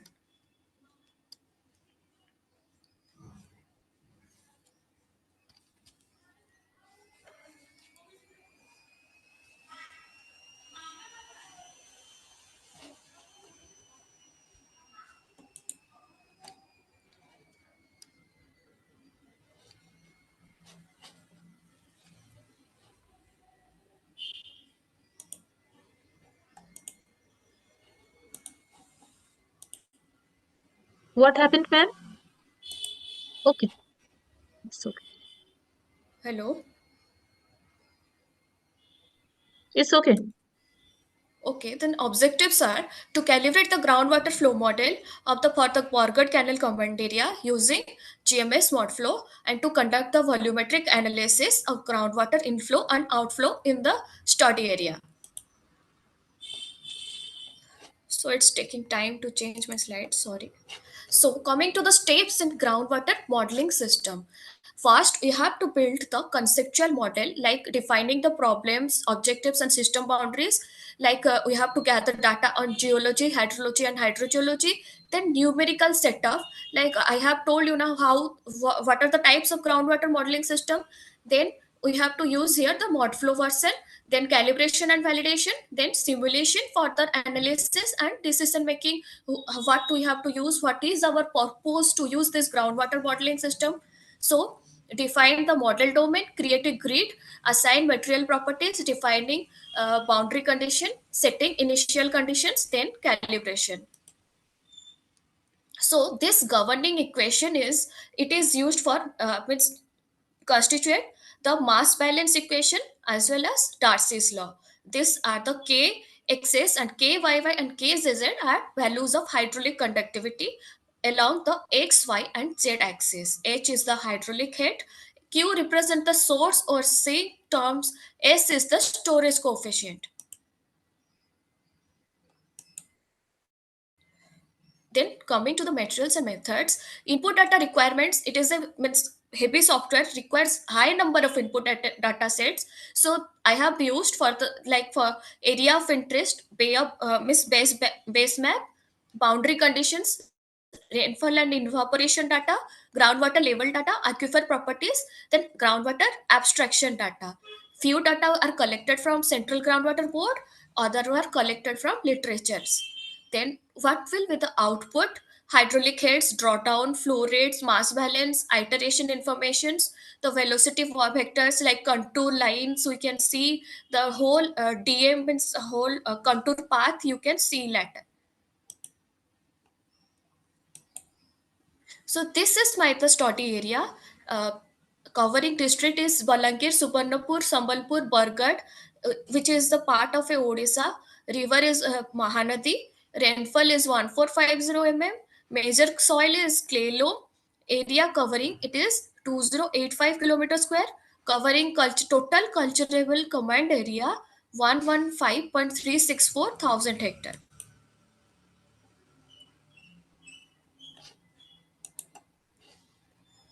So coming to the results and discussions, These are the maps I have developed using GIS software like geology, lineament density, geomorphology, groundwater fluctuation, soil type, TWI, slope, canal density, drainage density, land use cover, groundwater level, pre-monsoon, rainfall. Coming to the modeling. So defining the how to develop this model, like we have to add the GIS layers. Then we have to create a conceptual model of that GIS layer. Then future objects, select the arcs, then redistribute vertices, the number of segments, then map to teen option. Teen, what is teen? Triangulated irregular network. Like we can see the 3D structure of my study area. That will be a 3D finite difference method. So 3D solid data. Similarly, after that we can upload our DM, then interpolate to again that DM to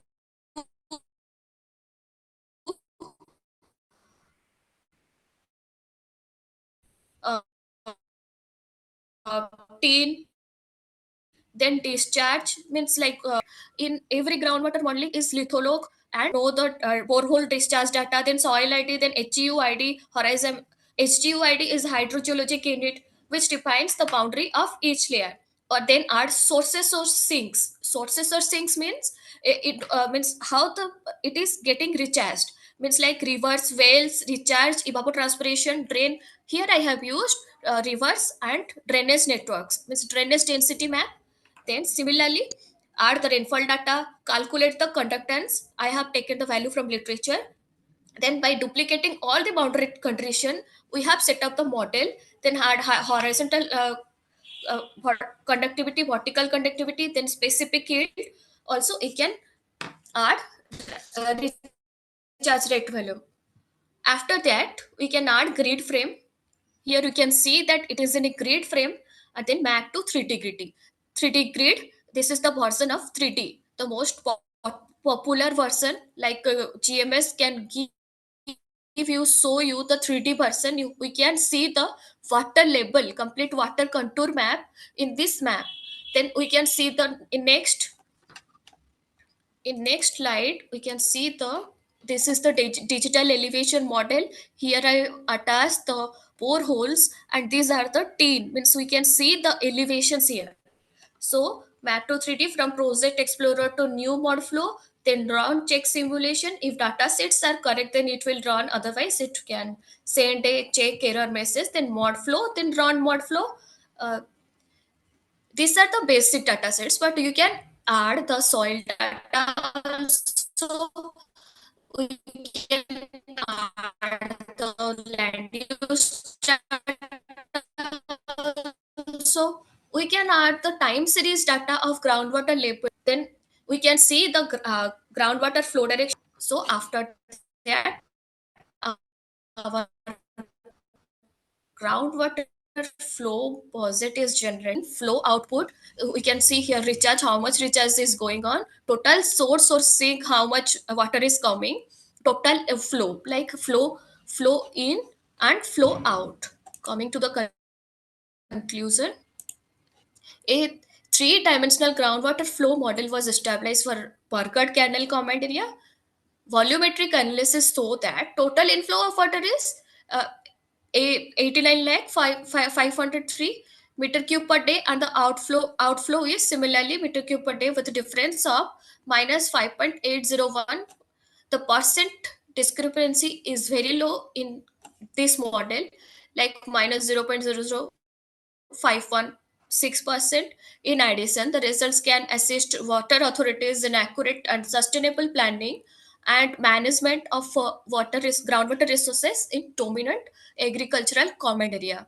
Like in case of reservoirs and everything, groundwater modeling will be a very vital, essential tool. This was all a very brief description about the groundwater modeling system. Thank you. Thank you very much, ma'am, for a nice presentation. Now I am requesting Jayant sir and Habibullah Raja ma'am. You may ask any question from this presentation.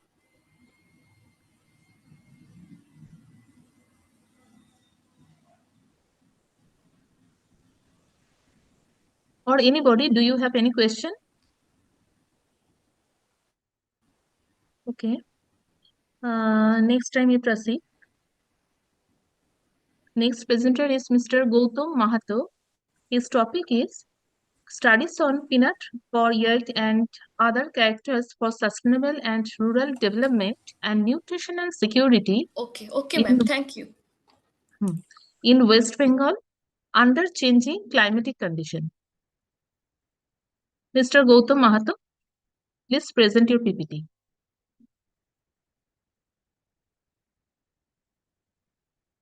Mr. Gautam Mahato, are you here?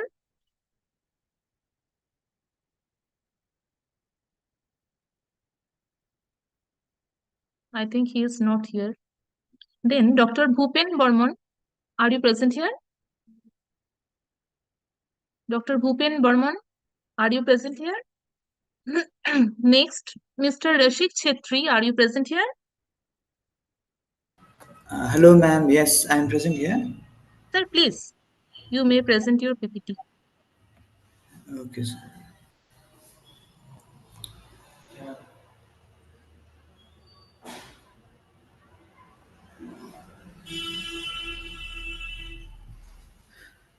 I am audible. Yes, sir. Yes, sir. Properly. Hello, am I audible? Yes. Okay. Good afternoon, all the dignitaries here. I am Rasik Chetri with my friend Albert Mothe and our guide Dr. Pramesh Chetri from Sikkim Manipal University, and I'm going to present my paper, a comparative study of adoption of Unified Payment Interface (UPI) among the tea garden laborers in Darjeeling and Sikkim. So I hope everyone has known about something called the UPI. It is a Unified Payment Interface which is used in all the payment transfer platforms like Google Pay, Paytm, and etc. And is there any slide presentation, PPT? Yes, sir, yes, ma'am. It's there already. I've shared. Okay. Ma'am, is PPT visible? No, I can.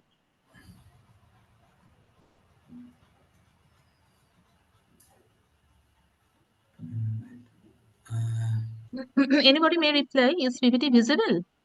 No, Maybe no, they are ma'am. in technical. No, yet no. Okay, ma'am. Just a minute. So please do something. Yes, ma'am. Please share screen once again.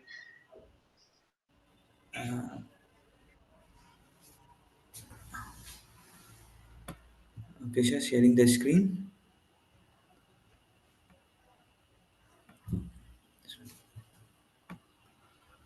Sir, is it visible now? No, No, sir. So this one? not visible. No, sir, it is not visible. Okay, just a minute, ma'am.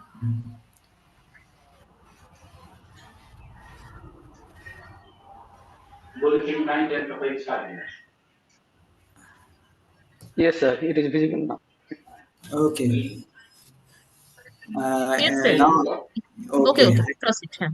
Okay, ma'am. So this is all about the how UPI is used by the tea garden laborers of Sikkim and Darjeeling is what I'm going to discuss. And this paper is important because they all are the marginal people. So how UPI or the digital technology can be implemented in their area is what my focus was. So that's why this is the first step. So even if you see the comparison between tea gardens of Sikkim and Darjeeling, then you can clearly see that the Sikkim tea garden was established in 1969, but in Darjeeling it was around 1856. But the daily wages with the Sikkim tea garden workers get is 500 rupees, and Darjeeling is just 250 rupees. And even in incentive also, it's around a very marginal difference of 10 rupees and 11 rupees per kilo. So, and regarding this one only, you can see that the digital payment users in Sikkim are 9 out of 10 people uses the UPI system like Google Pay and Phone Pay, etc. But in Darjeeling, only 3 people out of 10 uses this UPI interfaces.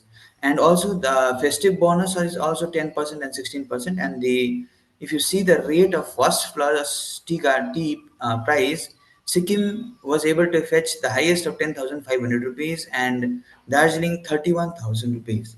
So the objective of this study is to understand the level of awareness amongst UP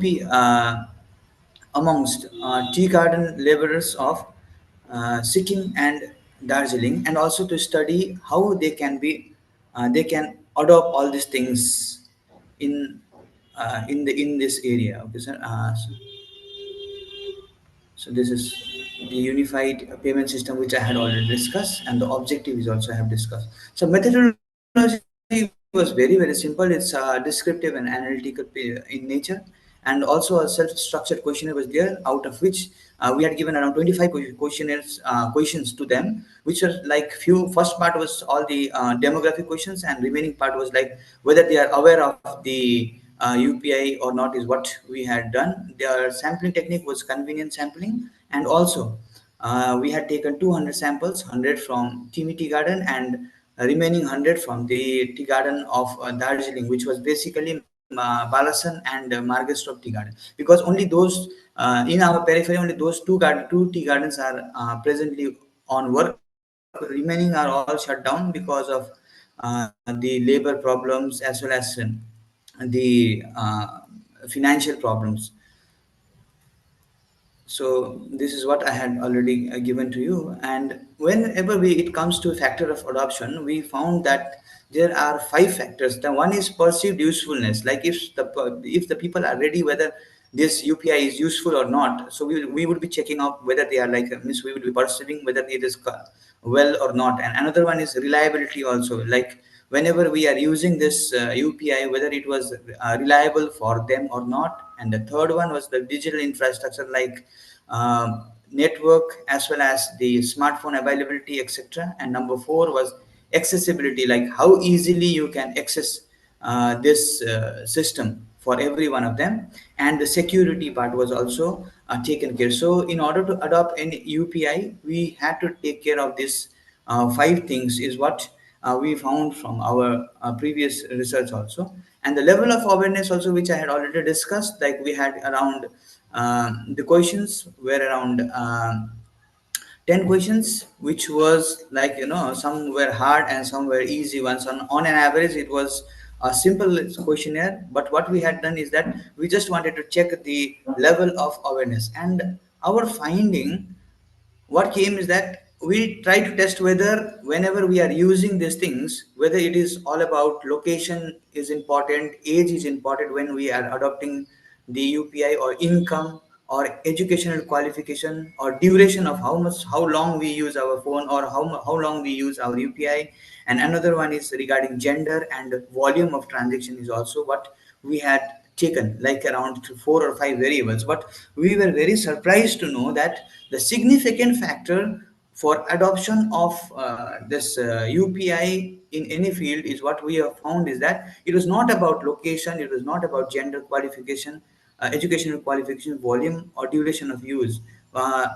Sorry, my mistake is that education qualification is not an insignificant. Only significant factor was income and educational qualification. If you have a higher income, you are able to you were very prominent in using the UPI.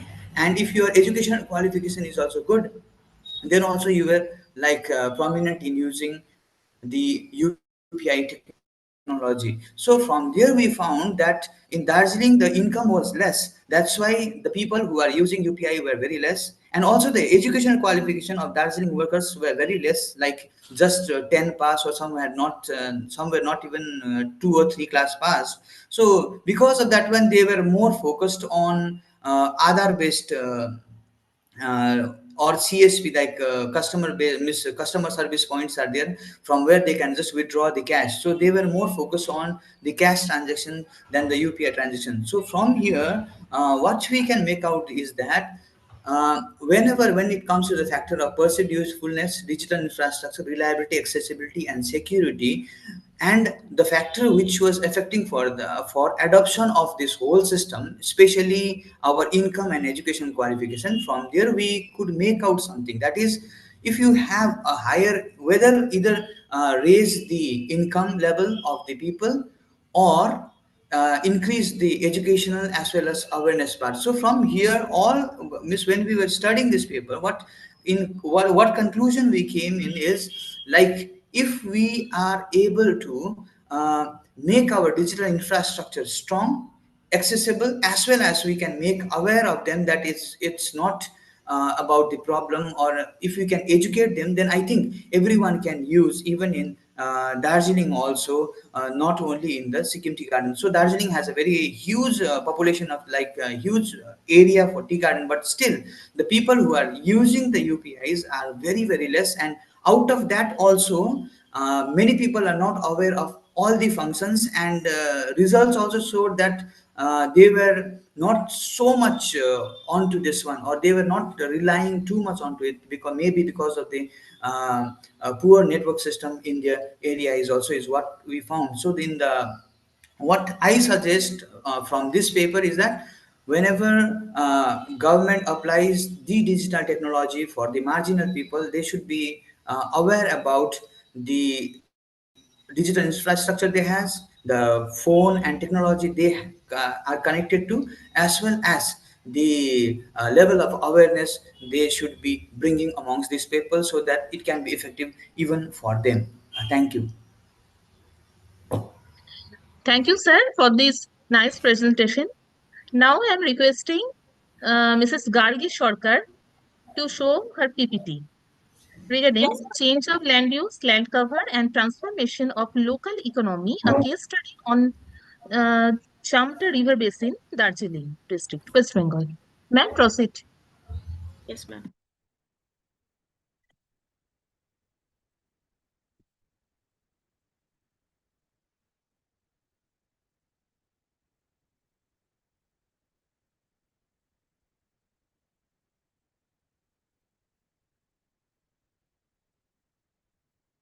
Ma'am, is PPT visible? Yes, yes, ma'am, properly visible. You may proceed. Continue it.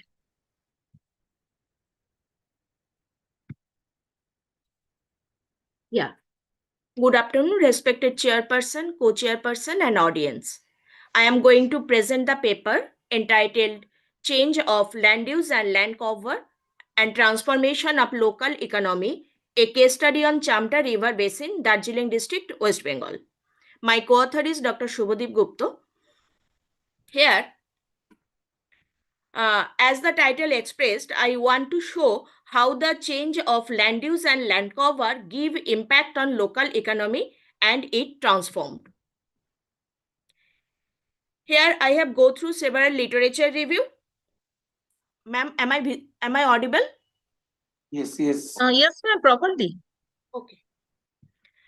So I have go through several literature review like Ram and Sheikh 2023, Rina et al. 2024, Bununu et al. 2023, and so on. I am not going in detail. This is the study area where it has been seen that the Chamta River Basin is lying on the Piedmont area of Darjeeling district. The upper portion of the basin lying under the Karshiang block and the downstream part of the basin is on the Matigara block. And here it is seen that the name of the villages which are located along the main channel of Chamta from the very beginning, that are Kanian, next Paharu, Komolabari Chat, Jhauguri, Rajpairi, Jugibhita, next Dhukuria, Nichitpur, Gourcharan, Matigarahat, Ujanu, and finally it meets with its principal stream Ponchanoi at Tomba. Basically, the streamlets are a part of Mahananda river system. The objective of this presentation is to assess the temporal change of land use and land cover along the Chamta channel and its impact on the local economy. Here is the methodology where there are two images have been taken into consideration. One is Landsat TM 2004 and the other one is OLI, which is of 2022. From these two images, here use the supervised classification. through which the LULC map of 2004 and 2022 have been prepared. And by using these two maps, prepared a change map of 2004 to 2022. Parallelly, a set of data has been used for the preparation of thematic maps of economic characteristics, which are taken from the Socio-Economic and Caste Census 2011. As we all know, it is the last caste census of India. Here, there are few components that are percentage of irrigated area, cultivators in percentage of household, at least one member earning more than 10,000 rupees per month, and landless casual labor in percentage have been taken into consideration. On the basis of this data, land use and land cover map of 2004 and 2022 have been prepared, where 200-meter buffer are taken into consideration. Now, what kind of land use change occur here?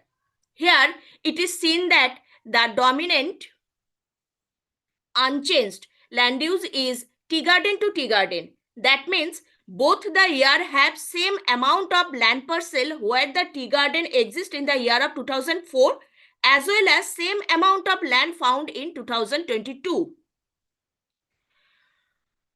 The second is agricultural land. The second is forest land. That means here the same land use we found in 2004 and it remains same in 2022. The third one is agriculture to agriculture, and the fourth one is settlement to settlement. And at the same time, it is also observed that the dominant change land use. Yes, sir.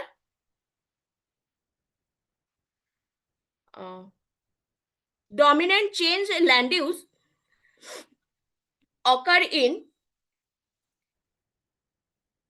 agriculture to tea garden, and agriculture to settlement, and agriculture to fallow land.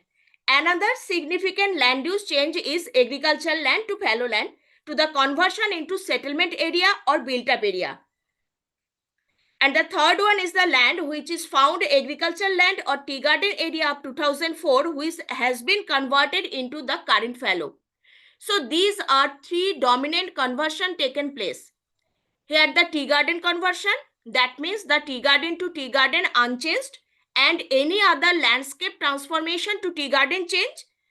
And the settlement part, here also seen that settlement unchanged and settlement changed area, that means any other landscape to settlement change area.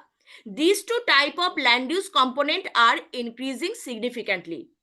This spatial map, which I have already explained here, is represented through bar graph. Here is the evidence where it is found that the landscape of 2004 and landscape of 2022, here the active existence of some brick field which are now converted into isolated current fallow.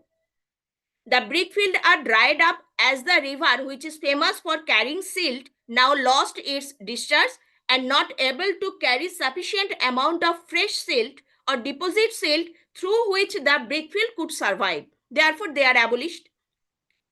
So at the local economy, the people who are initially engaged themselves in agriculture, then the brick field near about 2005 to 2010, they are involved themselves in the brick field activity.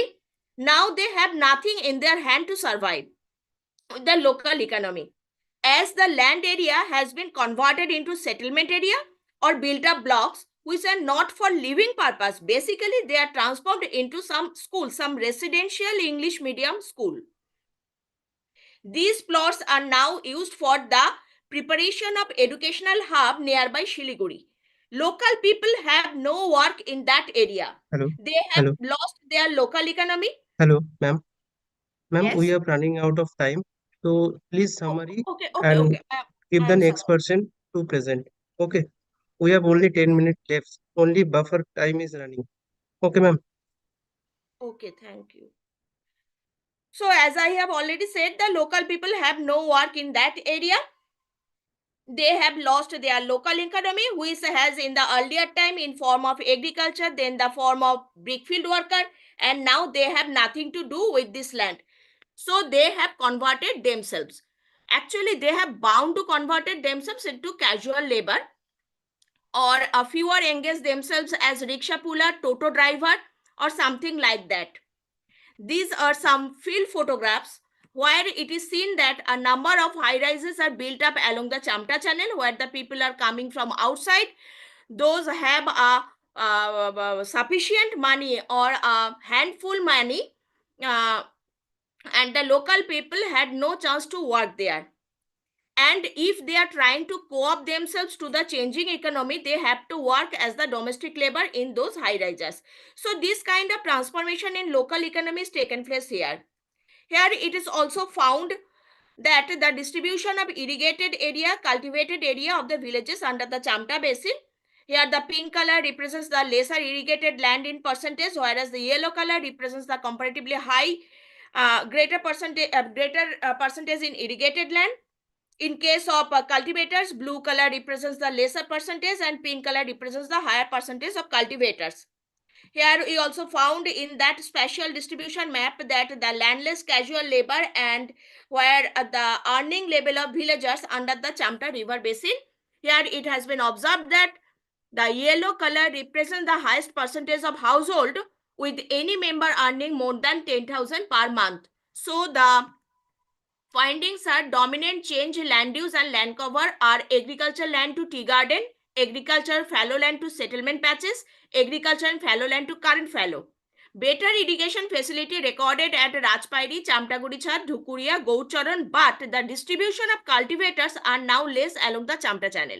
Goucharan is such a village that had better irrigation facility pre-exist as per last record of socio-economic and caste census record of 2011. But now it has less cultivated as well as more landless casual labor. Villages under downstream area are economically more empowered, and change of traditional endogenous village economy transformed into exogenous economy at present situation. These are some references, and thank you. Thank you, ma'am. Thank you so much. And now I am requesting you all to on your camera, please.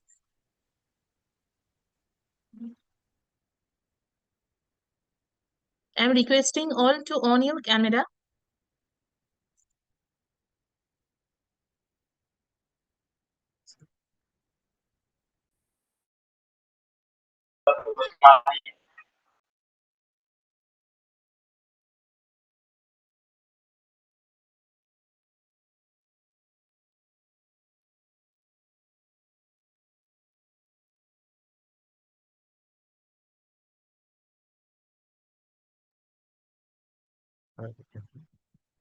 Please on your camera, everybody. I am requesting you.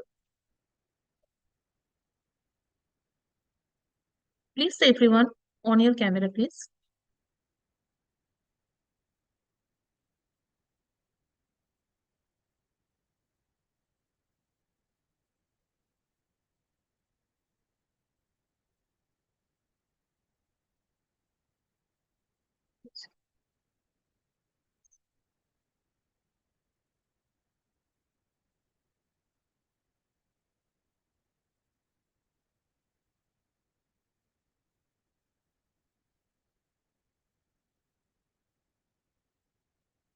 Next. Next, our next presenter is Miss Tomali Haldar. Are you present here? Yes, ma'am, I'm present here. Am I audible and visible? Yes, ma'am, yes. Okay, Please I'm continue. sharing my screen. Is my screen visible? Yes. Yes. Okay. Good afternoon, everyone. This is Tomali Haldar. I am a senior research fellow affiliated with the Center for Regional Studies, University of Hyderabad. And today I've got the opportunity to present my work entitled Does Household Amenities Impact the Cultural Capital? Lessons from Bardhaman district of West Bengal in India. To begin with, development is a multidimensional concept. So providing a more comprehensive representation of the well-being other than the gross domestic product initially devised in the 1990, Human Development Index explores the facets of education, health, and the standard of living, thereby hinting at the multidimensional nature of the development. Same goes with the concept of education if we are to narrow it down. Education plays a crucial role in improving the lives of people, creating positive externalities, and promoting the social well-being. In the world of interdependency, where the quality of life is affected by certain demographic characteristics like household size, slum population, or the proportion of literate population, it is also the quality of life which is impacting one's education or the accumulation of the cultural capital. In order to attain education, certain things are to be kept in mind, as educational attainment cannot exist in isolation. In this context, the current work explores the effect of household amenities on the educational attainment of the people, and the current work is anchored in the community of the Bardhaman district, of the undivided Bardhaman district of the West Bengal. The reason for exploring the varying impact of the household amenities on education is because the Millennium Development and the Sustainable Development Goals of the United Nations acknowledge the significance of the basic amenities and the decent living conditions at home to lead a good quality of life. And this is my study area, which is the undivided Bardhaman district of the West Bengal. The objectives of the current work is to explore the spatial patterns of the educational development in terms of educational acquirement. And the second objective is to excavate the problem and the prospect region that will help in designing a comprehensive and integrated intervention framework for achieving better educational outcome and sustainability. Secondary data has been used from... Yes? Excuse me, ma'am. Please try to finish it Yes. shortly. No, we have only 10 sure, minutes left. So with how much time I shall wrap up? Ma'am, how much time am I given? Only 2 minutes maximum. Okay. The entire work is based on the secondary data, which has been derived from the DSHB of Undivided Bardhaman District 2015 to 16. And for normalizing the data, range method of UNDP has been used. This is the first part of the methodology that deals with the framework of the Educational Acquirement Index, which is a composite of the 2/3 weightage, which has been assigned to the Total Literacy Index, and the 1/3 weightage being assigned to the Combined Enrollment Index. The map that comes out of the Educational Acquirement Index explores that at the district level, the eastern side is relatively well developed than the western counterpart in terms of the Educational Acquirement Index, and the highest value of the EAI, the short form of Educational Acquirement Index, is located in the Raina 2 CD block of the Bardhaman South Southern subdivision with a value of 0.780, which indicates that about 78% of the development has happened over there, whereas the lowest value is of the 0.035 in the Ketugram 2 CD block of the Katwa subdivision, which is in the northeastern side, indicating that about 3% of the development has taken place in the educational sector. The second half of my work deals with the impact of the household amenities on the educational acquirement, and for that, the residual regression mapping has been adopted, and my analysis, I have found out that the 6 independent variables are significantly impacting the educational acquirement in my study area. So in the residual regression mapping has been used to see the varying impact of the different household amenities on the educational requirement. And it is to be noted that in case of all the independent variables, like the access to bicycle facilities, access to the latrine facilities inside the household premises, or the electricity facilities, or the usage of the non-polluting fuels like LPG, PNG, there has been a positive relationship with the EAI. So in this case, the area of the positive residuals are mostly in my study area located in the eastern side of the Bardhaman district, whereas the northeastern and the western side, with respect to the relationship between the independent variables, the 6 independent variables, and the dependent educational acquirement index, has been comparatively low in the northeastern side. So to conclude my work from the present paper, it is evident that there is a special concentration of the prospect regions on the southeastern side of the Bardhaman district, or primarily the Bardhaman South subdivision, which can be noted that the prospect regions are close to the headquarters. So it can be said that the district headquarters plays an important role in making the CD blocks like Khandagosh, Raina 1, Raina 2, Bardhaman, and Purvasthali 1 developed in EAI. And since the entire conference deals with sustainable development, so the aim is to achieve the balanced development, and the policy intervention is a must to improve the household amenities in the problem region, primarily in the western and the northeastern section of the district. Thank you so much. Okay, thank you, ma'am, to cooperate us. Next, Piyush Kant Bharadwaj. Are you present here? Piyush Kant Bharadwaj. Okay. Next, Mr. Aradul Haq. Mr. Aradul Haq? Yes, ma'am. Okay, please continue.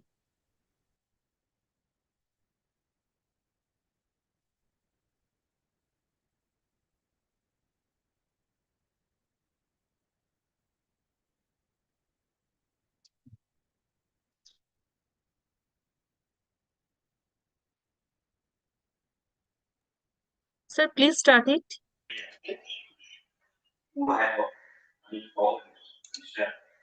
Is it visible, my screen? Yes, yes. Okay. Good afternoon, chairperson and co-chairperson of this event and the entire faculty of Rampurhat College. Today, I am going to present my paper titled Problems and Prospects of Tourism Development in Jaychandi Pahad area of Purulia. This paper is co-authored by my supervisor, Dr. Sanat Kumar Gupta, Professor, Department of Geography, the University of Ward 1. Purulia district is full with natural beauty and several parts of its forest cover, mountains and flat top hills, dam, etc. Jaychandi Pahad is such an area that has potential for tourism, but it is very underdeveloped of tourism. This is my study area that located in the Purulia district of West Bengal, and this is the justification of the study area. Ma'am, is it okay to shortcut my PPT? Yes, yes. Oh. And this is my methodology. And the main objectives of my study is understand the space as a tourist destination. And second one is barriers and potential of tourism in the study area. The basic of this paper is this model taken from the Fatima 2015. There is 5 types of construction work is going on, that is additional, continue, customize, transform and repair. This is my field survey taken from 2024. There is a hotel only customized in 2 and additional in 3. Eco Park is only 1 and customized is 1 and additional is 2. Roads, there are 3 roads in continue and repair mode in 3, 4, 5 and additional in 4 and transform in 6. There is a lot of attraction as a tourist place in Jaychandi Pahad in and around. The natural resources, that is topography, this is used for the trekking and sightseeing, and there is a natural gene that is also used for sightseeing. And there are some cultural resources, that is historical and attachment, emotional attachment. That is, there is a has been shooting of Hirek Raja Dese by a famous Bengali film directed by the Satyajit Ray. And there are some religious attachment. There are and temple on the top of the mount hills, and there are some local attractions that also is used for sightseeing. All the data are from my primary field survey. Sir, please finish But- it shortly. Sir, please finish it shortly. We are facing Okay, time shortage. Give me 5 minutes. There's 3 minutes, ma'am. And the main point is that there is a lacking in tourism potential in and around Jaychandi Pahad. Hello. These are the lackings. Sir, please summarize. Yes.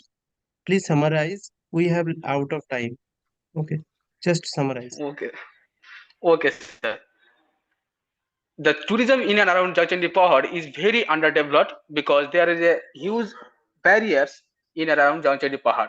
Therefore, I suggest some to the government and the local people. There is a huge amount of investment for the first time that could be the change the whole scenario of Jaychandi Pahad.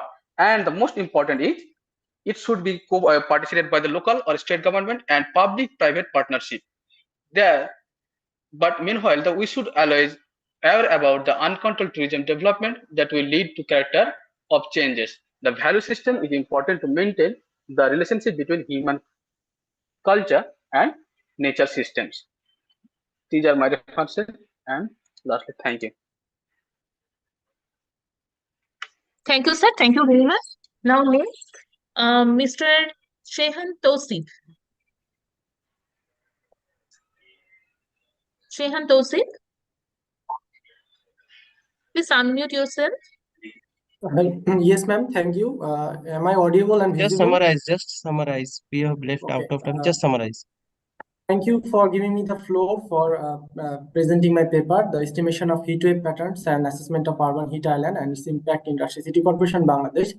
I am JayantaDas, faculty member of Department of Geography and Environment, Shahjahan University of Science and Technology, Sylhet, Bangladesh.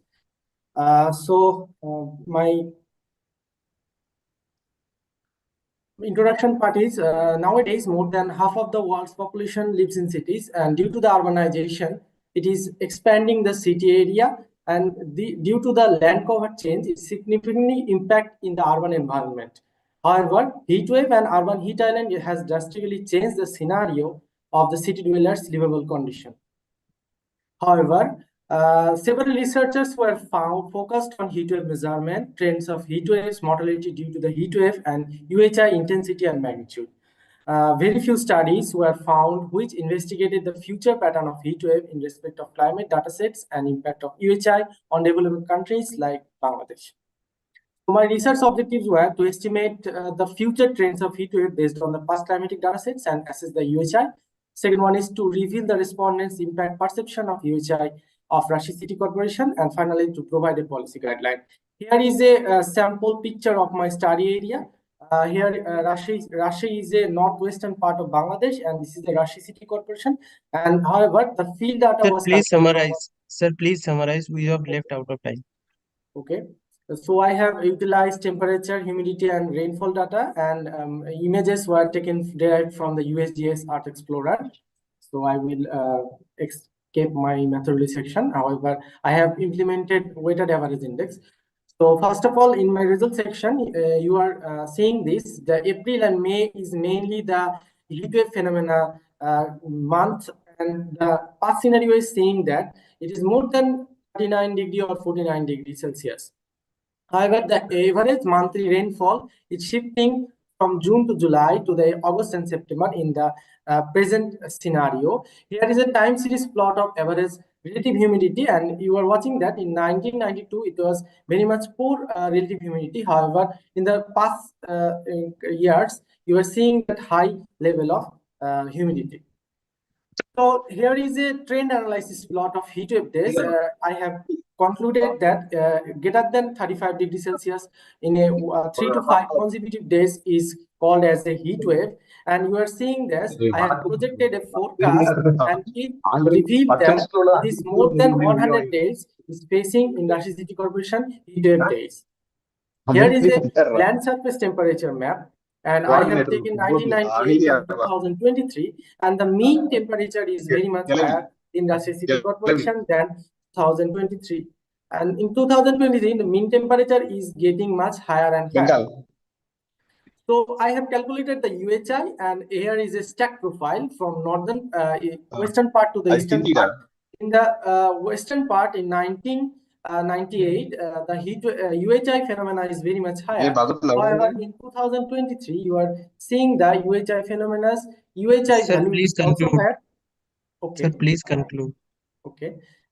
Here is the impact, and there it was assessed by the WAI, and it is very much uncomfortable. And the impact was decreasing the working hours, dehydration problem. These are the impacts.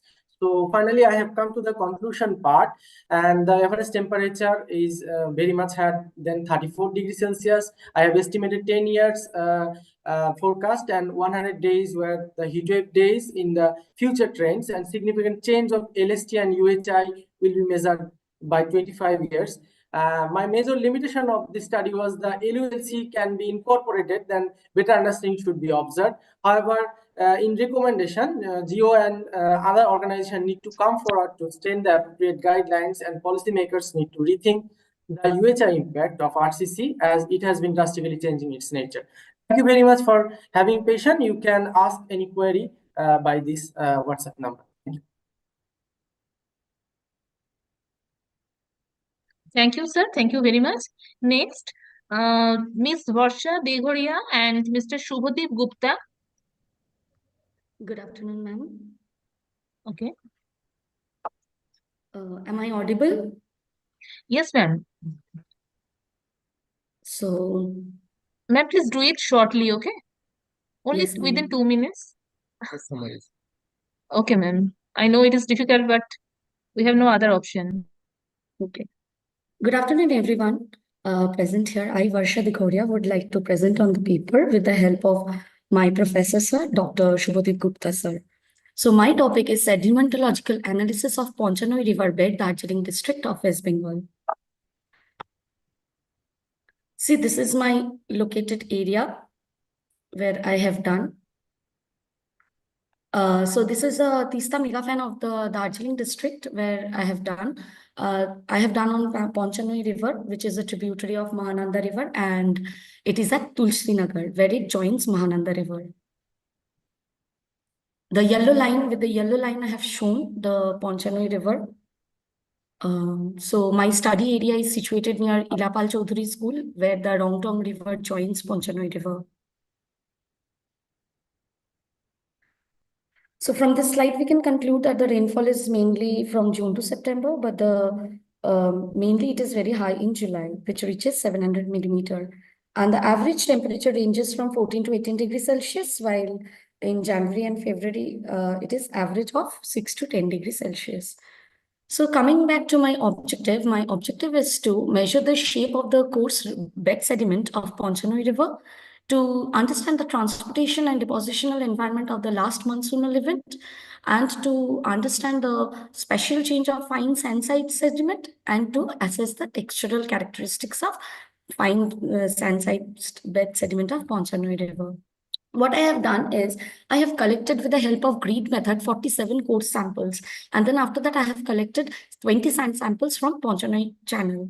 And with the help of GPS, I have located the location, and then I have taken it to the college laboratory where I have dried it with the hot air woven, and then I have measured with the help of sieving method. I have classified it into several 5 scales.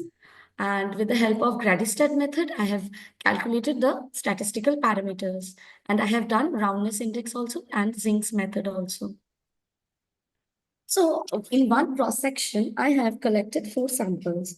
All the samples suggest that the deposition is mainly bimodal and platykurtic, and have 2 transportation process. And all the samples have their primary peak at -1.5, which represents that it is very coarse sand. And see, we can see that sample number 2 is the highest.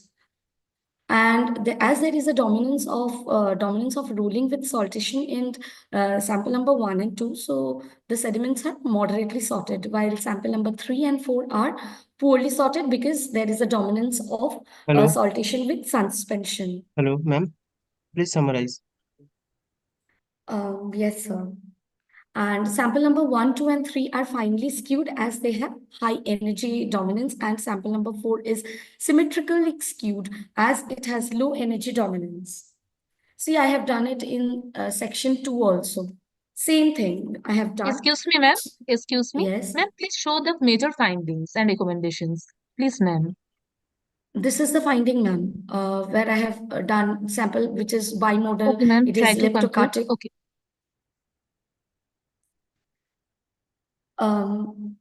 See, I have done from all these cross sections, ma'am, I have collected the sand samples, and some are bimodal, some are platykurtic, and then some are poorly sorted, and some are moderately sorted.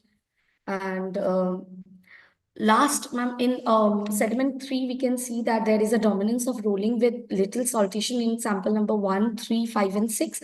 So these samples are moderately well sorted, while 2 and 4 are poorly sorted as there is a dominance of suspension along with saltation. And sample number 1 is unimodal and leptocartic.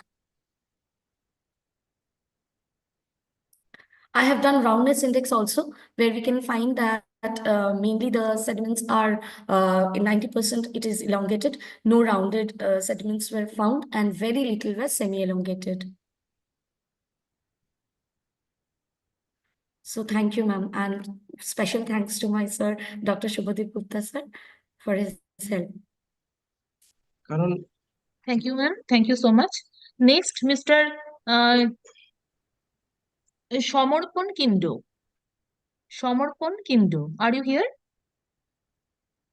Mr. Shomarpon Kindo, are you present here? Okay, next and last one, Murali Mohan Reddy. Murali Mohan Reddy. Yes, ma'am. Thank you. Good afternoon, ma'am. Am I audible? Yes, sir. Clearly. Please start it. Ma'am, this is Murali Mohan Reddy. Good morning, ma'am. Is my screen visible? Yes, Excuse me.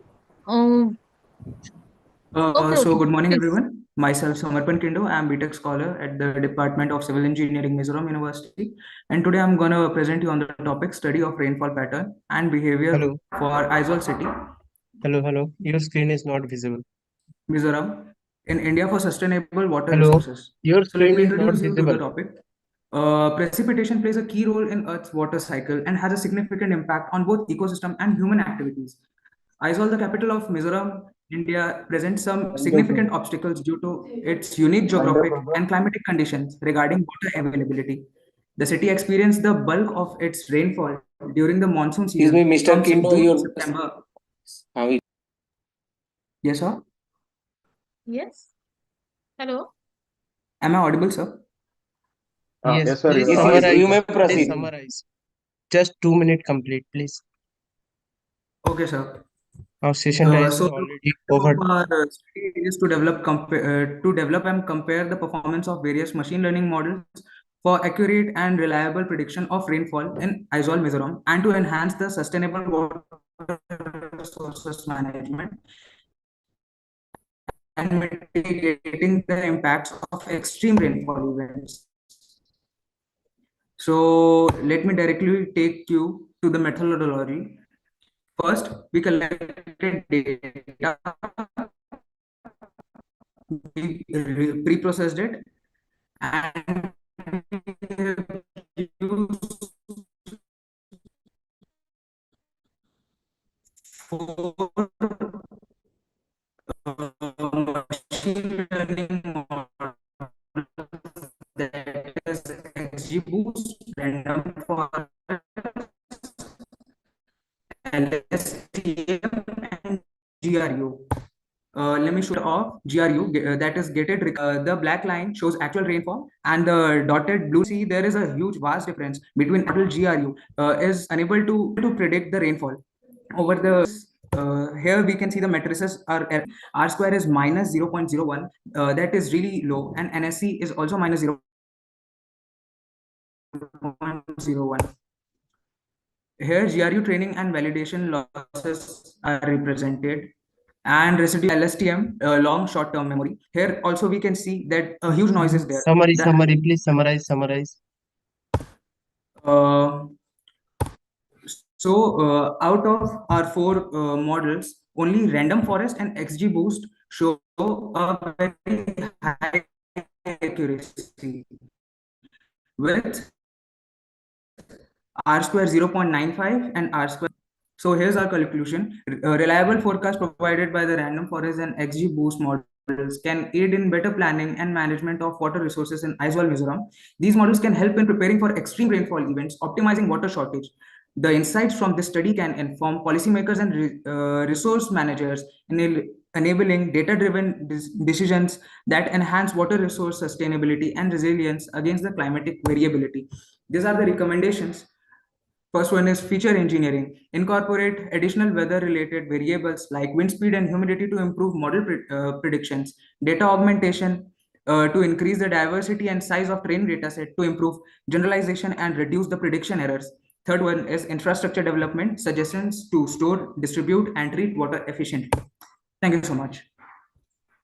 Thank you, sir. Thank you so much. Next, our last participant, who is last presenter, Murali Mohan. Yes, ma'am. Murali Mohan Reddy. Reddy. Yes, sir, please. Am I audible, ma'am? Yes, sir. Properly audible. Oh, okay. I'm sharing.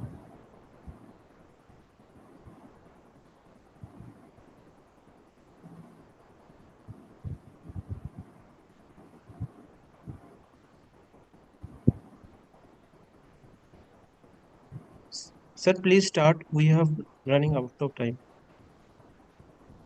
Sir, share button is not enabled. Only cancel is coming.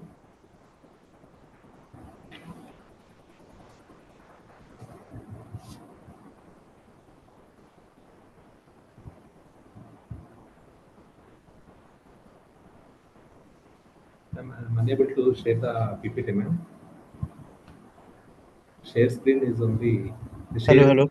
is disabled. Stop sharing and reshare entire screen and open the PPT.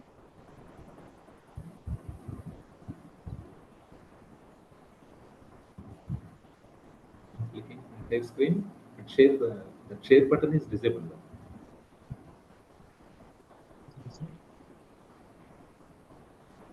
Hello. Just Is below your the screen is taskbar. sharing? Open the PPT and start.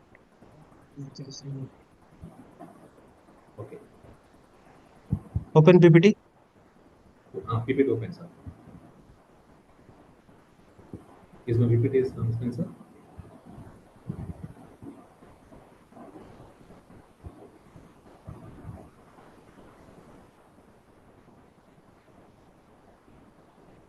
Sir, please complete.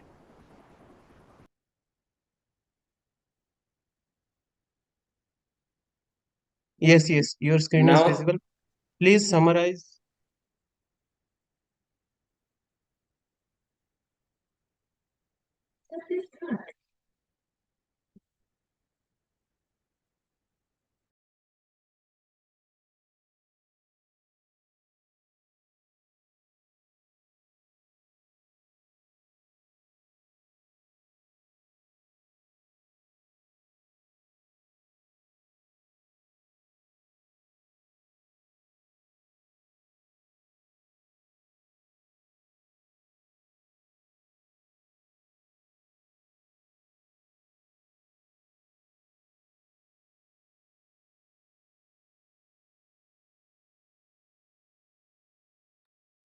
Hello. Due to running out of time, we end our session. Ma'am, please. We are extremely sorry, sir. We are extremely sorry.